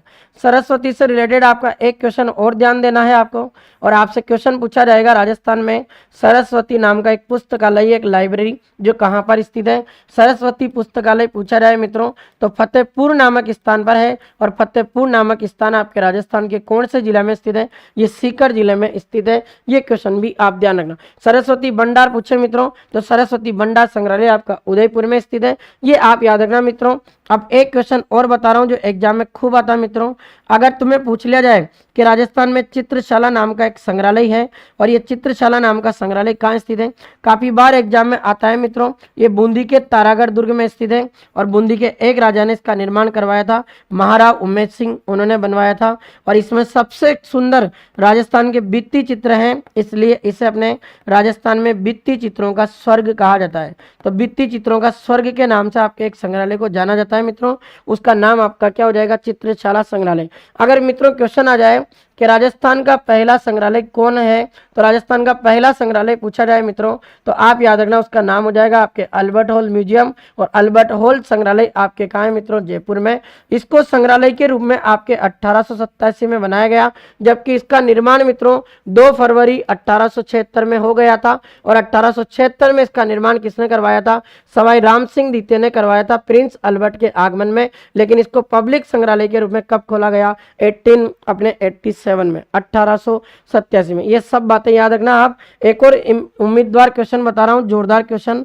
एक क्वेश्चन और आता है मित्रों कि अगर क्वेश्चन आ जाए कि राजस्थान में जिनभद्र सूरी भंडार संग्रहालय पूछा जाए, तो जिनभद्र सूरी भंडार संग्रहालय पूछे तो इसका आंसर याद रखना मित्रों जैसलमेर। और पिछले अपने पुलिस सब इंस्पेक्टर के एग्जाम में आया था एक क्वेश्चन जो आप याद रखना मित्रों, पोथी खाना संग्रहालय अगर पूछा जाए तो राजस्थान में पोथी खाना नाम का संग्रहालय आपके कौन से जिले में स्थित है? ये आपका जिला हो जाएगा मित्रों जयपुर। ठीक है मित्रों, हो गया पोस्टमार्टम जोरदार तरीके से। तो आप याद रखना सरस्वती संग्रहालय कहाँ है? उदयपुर। राजस्थान में सर्वप्रथम चित्रकला का वैज्ञानिक विभाजन किसने किया? मैंने जब आपको इसके प्रश्न करवाए थे तब बता रखा है आनंद कुमार स्वामी ने अपने सबसे पहले राजस्थानी चित्रकला का वैज्ञानिक विभाजन किया 1916 में। और इन्होंने एक पुस्तक लिखी, उस पुस्तक का नाम भी याद रखना मित्रों, क्या नाम हो जाएगा? राजपूत पेंटिंग। राजस्थानी चित्रकला को अपने राजपूत कला नाम दिया WH ब्राउन ने, विलियम हेनरी ब्राउन, इन्होंने अपने राजस्थानी चित्रकला को क्या कहा? राजपूत कला। जदुनाथ सरकार ने आपके राजस्थानी चित्रकला को मुगल कला कहा। क्या कहा मित्रों? इसको मुगल कला कहा। और जॉर्ज अब्राहम गिरिसन का नाम आया तो इसने राजस्थानी जो भाषा है मित्रों, उन राजस्थानी भाषाओं का क्या किया है? वैज्ञानिक विभाजन किया है। ये क्वेश्चन भी आपके एग्जाम में आता है। तो राजस्थानी भाषाओं का वैज्ञानिक विभाजन पूछे तब तो आपको एक नाम याद रखना है, जॉर्ज अब्राहम गिरिसन। और अगर आपसे पूछे राजस्थानी चित्रकला का वैज्ञानिक विभाजन तब याद रखना है आनंद कुमार स्वामी। अगला क्वेश्चन, राजस्थान में गोटिया अंबा माता मेला कहाँ बढ़ता है? बांसवाड़ा, डूंगरपुर, उदयपुर और धौलपुर। ये आपको बताना है। बिल्कुल सही उत्तर है आपका, आनंद कुमार स्वामी, सही बताया आपने। देखो राजस्थान में गोटिया अंबा माता स्थान आपके राजस्थान के बांसवाड़ा जिले में है। यहीं आपके मेला बढ़ता है मित्रों, और ये मेला आपके बढ़ता है प्रतिवर्ष चैत्र महीने की अमावस्या को। गोटिया नंबा जो स्थान है मित्रों, यहाँ पर आपने एक तो पांचों पांडव और माँ कुंती का क्या बना हुआ है? उनकी प्रतिमा बनी। तो पांचों पांडव और माँ कुंती की जो प्रतिमा आपके कौन से स्थान पर है? गोटिया अंबा स्थान पर। ये ऐसा स्थान है जो आपके राजस्थान में सोने के लिए भी प्रसिद्ध है। तो सोने के भंडारण के लिए भी विख्यात आपका स्थान कौन हो जाएगा? गोटिया अंबा स्थान हो जाएगा मित्रों, याद रख लेना, बांसवाड़ा में स्थित है। और इसे बिलों का कुंभ कहा जाता है। और मैं मित्रों बात करूं, आपके धौलपुर में एक मेला लगता है जिसका नाम हो जाएगा आपके बाबू महाराज का मेला। ये क्वेश्चन भी आपके एग्जाम में आता रहता है मित्रों। तो बाबू महाराज का मेला पूछे तो क्या आंसर दोगे आप? धौलपुर बता देना मित्रों। एक और क्वेश्चन बता रहा हूँ, एक क्वेश्चन जो पटवारी के एग्जाम में पूछा गया था कि राजस्थान के किस जिले में लालिया कालिया नामक मेला बढ़ता है? अब लालिया कालिया नामक अगर मेला पूछे मित्रों तो इसका उत्तर आपका आंसर हो जाएगा अजमेर। इसके अलावा सीईटी में क्वेश्चन पूछा था जो मैं आपको बता रहा हूँ, ध्यान देना। अगर राजस्थान में आपसे पूछा जाए कि ग्यारस की रेवड़ी नाम का एक मेला बढ़ता है, और ग्यारस की रेवड़ी नामक मेला बढ़ता है ना, ये कहाँ पर बढ़ता है? ये डामोर जनजाति का मेला है मित्रों। और डामोर जनजाति आपके सबसे ज़्यादा डूंगरपुर जिले में निवास करती है। और डूंगरपुर जिले की एक पंचायत समिति में निवास करती, उसका नाम क्या मित्रों? आपके सीमलवाड़ा पंचायत समिति। ठीक है मित्रों, ये आपके इस क्वेश्चन का पोस्टमार्टम हो गया। देख लेते हैं अगला क्वेश्चन। राजस्थान की सबसे बड़ी मीठे पानी की मानव निर्मित झील, मानव निर्मित पूछा उसने, मानव निर्मित में कृत्रिम झील पूछे तो जयसमंद झील है मित्रों। ये आपके मित्रों कहाँ हो जाएगी, सलूम्बर में, पहले उदयपुर में थी मित्रों। ये दोनों लोकेशन आप याद रखना अगर पूछा रहे तो। आपको पता मेवाड़ के एक राजा थे महाराणा जयसिंह, महाराणा जयसिंह ने अपने इस जयसमंद झील का निर्माण करवाया था, ये आप ध्यान रखना मित्रों, ठीक है। पिछोला झील आपके उदयपुर में है, पुष्कर झील आपके अजमेर में है। और पुष्कर झील के बारे में अगर पूछा जाए मित्रों तो पुष्कर झील की आकृति आपके कैसे हैं, ये इसकी आकृति आपके कैसी है मित्रों, अर्धचंद्राकार इसकी आकृति आपके, और इसमें आपके पुष्कर झील में कितने गांठ बने हुए हैं ये भी आप याद रख लेना मित्रों, 52 इसमें गांठों की संख्या है। पुष्कर झील आपके राजस्थान की सबसे पवित्र झील मानी जाती है, तो सबसे पवित्र झील का नाम भी क्या हो जाएगा, पुष्कर झील। और यह राजस्थान की एक क्रेटर या काल्डेरा झील मानी जाती है। क्रेटर काल्डेरा का मतलब होता है कि इसका निर्माण अपने ज्वालामुखी क्रियाओं से हुआ है, प्राकृतिक झील है। और राजस्थान की सबसे बड़ी मीठे पानी की अगर प्राकृतिक रूप से अगर पूछता झील तो सबसे बड़ी मीठे पानी की प्राकृतिक रूप से झील पूछे तो आंसर पुष्कर। और मानव निर्मित पूछे कृत्रिम रूप से झील को इंसानों ने बनाया, उसका नाम क्या हो जाएगा मित्रों, जयसमंद झील। ठीक है, अगला क्वेश्चन, निम्नलिखित में से कौन सा युग में सही नहीं है। बांध एक तरफ दिए गए, जाखम बांध प्रतापगढ़, राणा प्रताप सागर बांध आपके उदयपुर दिया मित्रों, और सोम कमला अंबा सिंचाई परियोजना मित्रों आपके डूंगरपुर दिया है, और बिसलपुर बांध कहाँ दिया, आपके टोंक दिया। बिल्कुल आपका भी सही उत्तर है मित्रों। चलो ये क्वेश्चन बता दो आप फटाफट से, क्या इसका उत्तर होगा। देखिए इसका सही उत्तर मित्रों आपके सामने है, और इसका सही उत्तर क्या होगा, राणा प्रताप सागर बांध होगा मित्रों। क्योंकि प्रताप जो सागर बांध है आपके उदयपुर में स्थित नहीं है, ये राजस्थान के चित्तौड़गढ़ जिले में स्थित है। और इसी से आपके रावतबाटा जो परमाणु ऊर्जा संयंत्र है उसको वाटर सप्लाई होती है मित्रों। तो रावतबाटा जो परमाणु ऊर्जा संयंत्र है उसको जल आपूर्ति आपके किस बांध द्वारा होती है, तो उसका नाम हो जाएगा राणा प्रताप सागर बांध। ठीक है मित्रों, चंबल नदी पर है। राजस्थान का सबसे ऊंचा बांध आपके जाखम बांध है जो प्रतापगढ़ में स्थित है मित्रों। और जल भराव की दृष्टि से राजस्थान का सबसे अगर बड़ा बांध पूछे तो आपके हो जाएगा राणा प्रताप सागर बांध। सोम कमलांबा एक सिंचाई परियोजना डूंगरपुर की है, और बिसलपुर बांध पूछे टोंक में है। और राजस्थान में पेयजल की दृष्टि से सबसे बड़ा बांध अगर पूछे तो उसका आंसर क्या हो जाएगा, बिसलपुर बांध। अगला क्वेश्चन, मेवाड़ प्रजामंडल के पहले अध्यक्ष कौन थे, माणिक्य लाल वर्मा, बलवंत सिंह मेहता, और बुरेलाल भैया, और जय नारायण व्यास। पहली बात तो मेवाड़ प्रजामंडल का गठन आपके कब हुआ था मित्रों, इसकी तारीख भी एग्जाम में पूछी हुई है, 24 अप्रैल 1938 को इसका गठन हुआ था। पहला अध्यक्ष आपके किसको बनाया गया था, बलवंत सिंह मेहता को। और इस मेवाड़ प्रजामंडल का उपाध्यक्ष आपके किसको बनाया गया था मित्रों, उपाध्यक्ष का नाम पूछे तो आपका आंसर क्या हो जाएगा, बुरेलाल भैया। उसने अध्यक्ष पूछा है तो इसका आंसर क्या देना है आपको, बलवंत सिंह मेहता, इसका क्या हो जाएगा, उत्तर हो जाएगा। ठीक है, अगला क्वेश्चन देखते हैं, राजस्थान के किस शासक को हशमत वाला बादशाह कहा है। राजस्थान में एक राजा है मित्रों, आपने राव मालदेव मारवाड़ का राजा, जिन्हें एक तो आपके राजस्थान में हशमत वाला बादशाह कहा जाता है, और उसके अलावा इन्हें अपने राजस्थान में वैभवशाली राजा के नाम से भी जाना जाता है। ठीक है मित्रों, ये दोनों याद रख लेना आप, हशमत वाला बादशाह, वैभवशाली राजा कौन हो जाएगा, राव मालदेव मारवाड़ का राजा। राणा कुंभा की एक उपाधि याद रख लेना, संगीत के कारण इन्हें अपने राजस्थान में अभिनव भट्टाचार्य कहा जाता है। क्या कहते हैं मित्रों इनको, अभिनव भट्टाचार्य, ये भी याद रखना आप। और अपने विष्णु धर्म को पहले संरक्षण दिया था, इसलिए इन्हें अपने परम भागवत के नाम से भी जाना जाता है। तो परम भागवत आदिवरा के नाम से भी आपके राणा कुंभा को जाना जाता है मित्रों, ये भी याद रखना।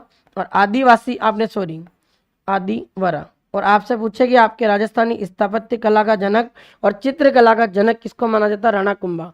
महाराजा कर्ण सिंह ये बीकानेर के राजा हैं, और इनको एक नाम से जाना जाता है मित्रों, इन्हें एक नाम से जाना जाता है, इन्हें जांगलदर बादशाह कहा जाता। अरे क्या कहा जाता मित्रों, जांगलदर बादशाह कहा जाता।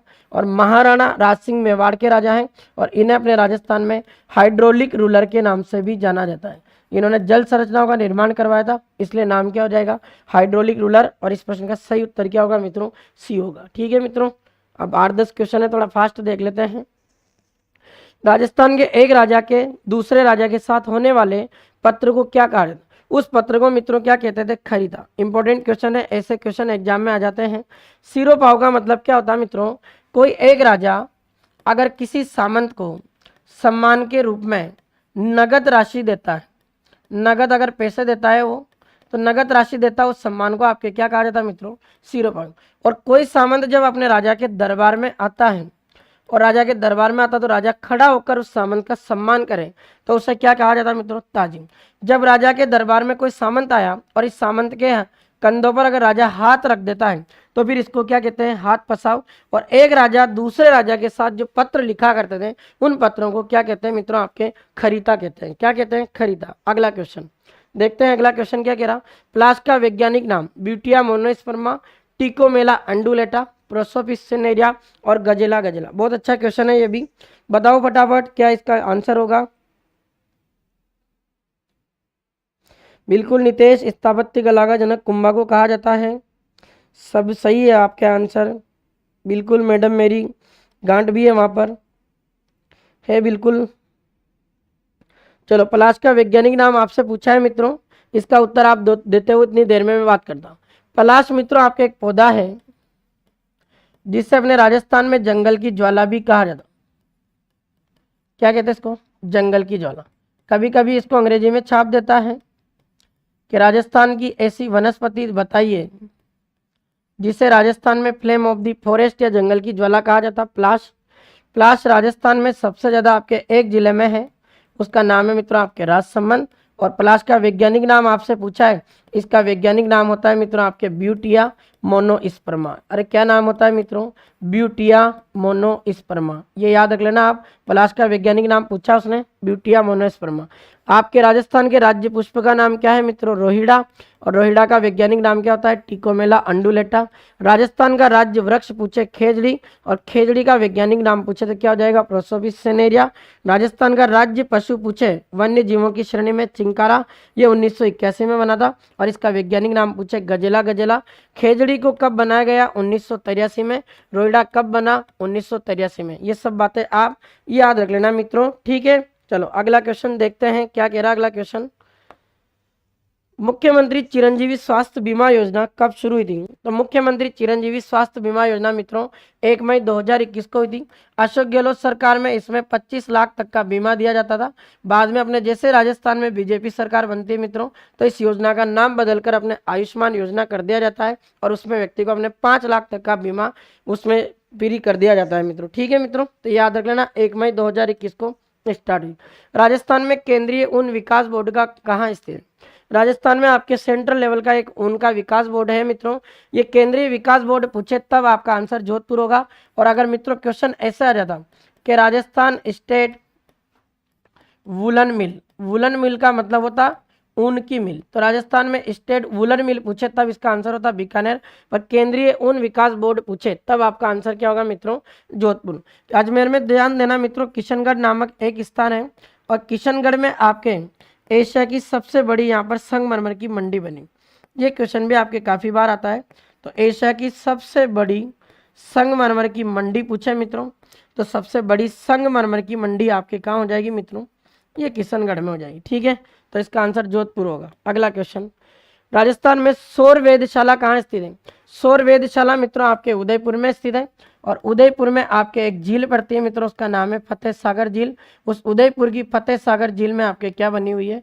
सौर वेधशाला बनी हुई है, ठीक है मित्रों, याद रखना। अगला क्वेश्चन है, राष्ट्रीय सरसों अनुसंधान केंद्र काफी बार आपके एग्जाम में पूछा जाता है मित्रों। राष्ट्रीय अनुसंधान केंद्र सरसों वाला पूछे तो इसका आंसर तो आपके भरतपुर हो जाएगा। और उदयपुर में मित्रों आपके एक स्थान पड़ता है जिसका नाम है आपके वल्लभ नगर।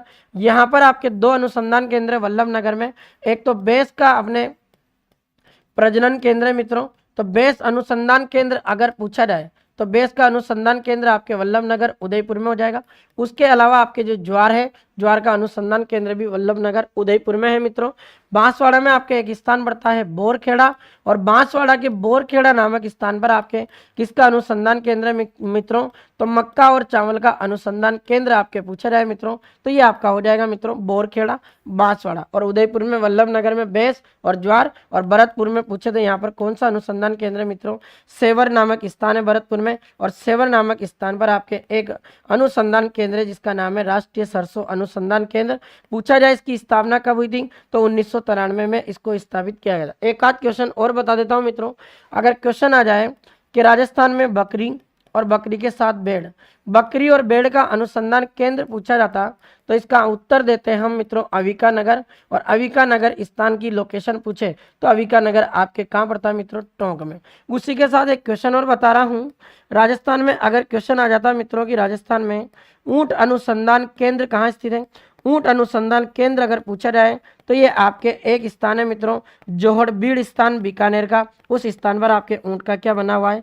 अनुसंधान केंद्र बना हुआ। मित्रों मैंने जितने भी अनुसंधान केंद्र लिखे हैं आपके सामने, इनमें से कोई न कोई क्वेश्चन आपके लिए जरूर डेफिनेट किसी ना किसी प्रतियोगी परीक्षा में जरूर देखने को मिलेगा। ठीक है मित्रों, याद रखना। बिल्कुल आपका भी उत्तर सही है, सही उत्तर दिया है मित्रों आपने भी। चलो आगे चेक कर लेते हैं। सेवर भरतपुर, अविका नगर, बहुत बढ़िया। टोंक, बांसवाड़ा, बोरखेड़ा, वेरी गुड, अच्छी बात है मित्रों। भारत में टाइगर प्रोजेक्ट, ये टाइगर है मित्रों, मिस्टेक्स हो गई थोड़ी सी। भारत में टाइगर प्रोजेक्ट आपके कब चलाया गया था? याद रखना मित्रों, ये 1973 को चलाया गया था। तारीख भी पूछे तो 1 अप्रैल 1973। ठीक है मित्रों, ये आपका भारत का टाइगर प्रोजेक्ट हो जाएगा, याद रखना। अगला क्वेश्चन है, निम्नलिखित में से कौन सी एक फसल रबी की नहीं? मूंगफली, गेहूं, चना, सरसों। इसमें से मूंगफली नहीं है मित्रों, क्योंकि मूंगफली आपके खरीफ की फसल में आती है। और राजस्थान में सबसे ज़्यादा मूंगफली का उत्पादन आपके कहाँ होता है मित्रों? लूणकरणसर नामक स्थान पर होता है, जिसे राजस्थान का क्या कहते हैं मित्रों? राजकोट कहते हैं। क्योंकि राजकोट ऐसे तो गुजरात में पड़ता है, और गुजरात में सबसे ज़्यादा राजकोट में आपके किसका उत्पादन होता है? मूंगफली का।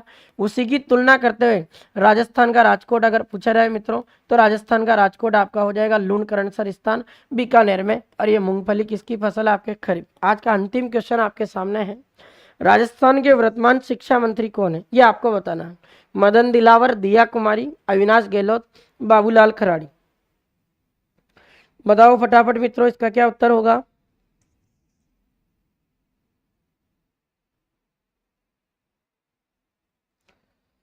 अंतिम क्वेश्चन है मित्रों ये, इसका सही उत्तर आप दे दो, फिर अपने इस लाइव सेशन को समाप्त करते हैं।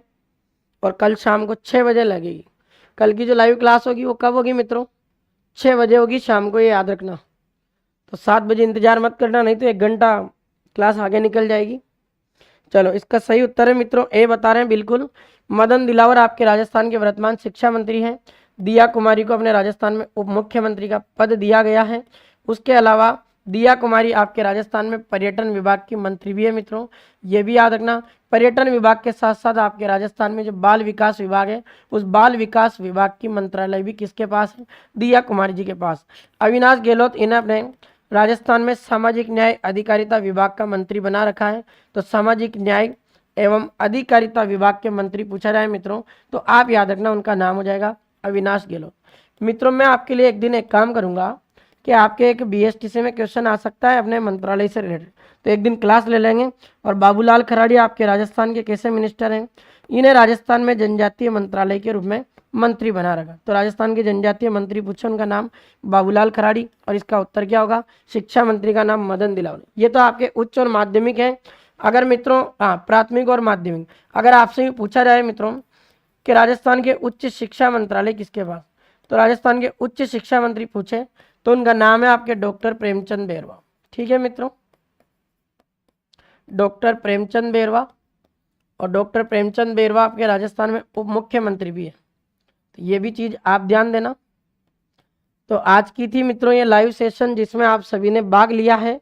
आप सभी मित्रों का बहुत बहुत शुक्रिया दिल की गहराइयों से मित्रों कि आपने अपना अमूल्य समय निकालकर मुझ जैसे गरीब को सुना है, और आपने अपने आने वाले प्रतियोगी परीक्षा के लिए बहुत अच्छे अच्छे क्वेश्चन को सुना है। ये बात जरूर ध्यान रखना आप। और आने वाले प्रतियोगी परीक्षा में से इस लाइव सेशन के जितने सवाल मैंने तुम्हें बताए मित्रों, बिल्कुल अपने दिमाग में फिक्स बिठा लें और उन्हीं क्वेश्चन को भी पढ़ के चले जाओगे तो मेरी गारंटी मित्रों कि आपके जो 50 क्वेश्चन है बीएसटीसी के, उनमें से आप 40 से ज़्यादा क्वेश्चन आराम से आप राइट करके आ जाओगे। तो चिंता नहीं करनी मित्रों, आप लगे रहो बराबर और लगातार कंटिन्यू अपनी क्लास बनी रहेगी। तो आज के लिए आप सभी मित्रों को शुभ रात्रि, राधे राधे, और मिलते हैं कल शाम 6 बजे। याद रखना, भूल मत जाना मित्रों, कल की क्लास कितने बजे लाइव होगी? 6 बजे होगी। और आप सभी मित्रों को बहुत बहुत धन्यवाद और शुभ रात्रि मित्रों। ठीक है मित्रों, चलो मिलते हैं कल शाम को 6 बजे।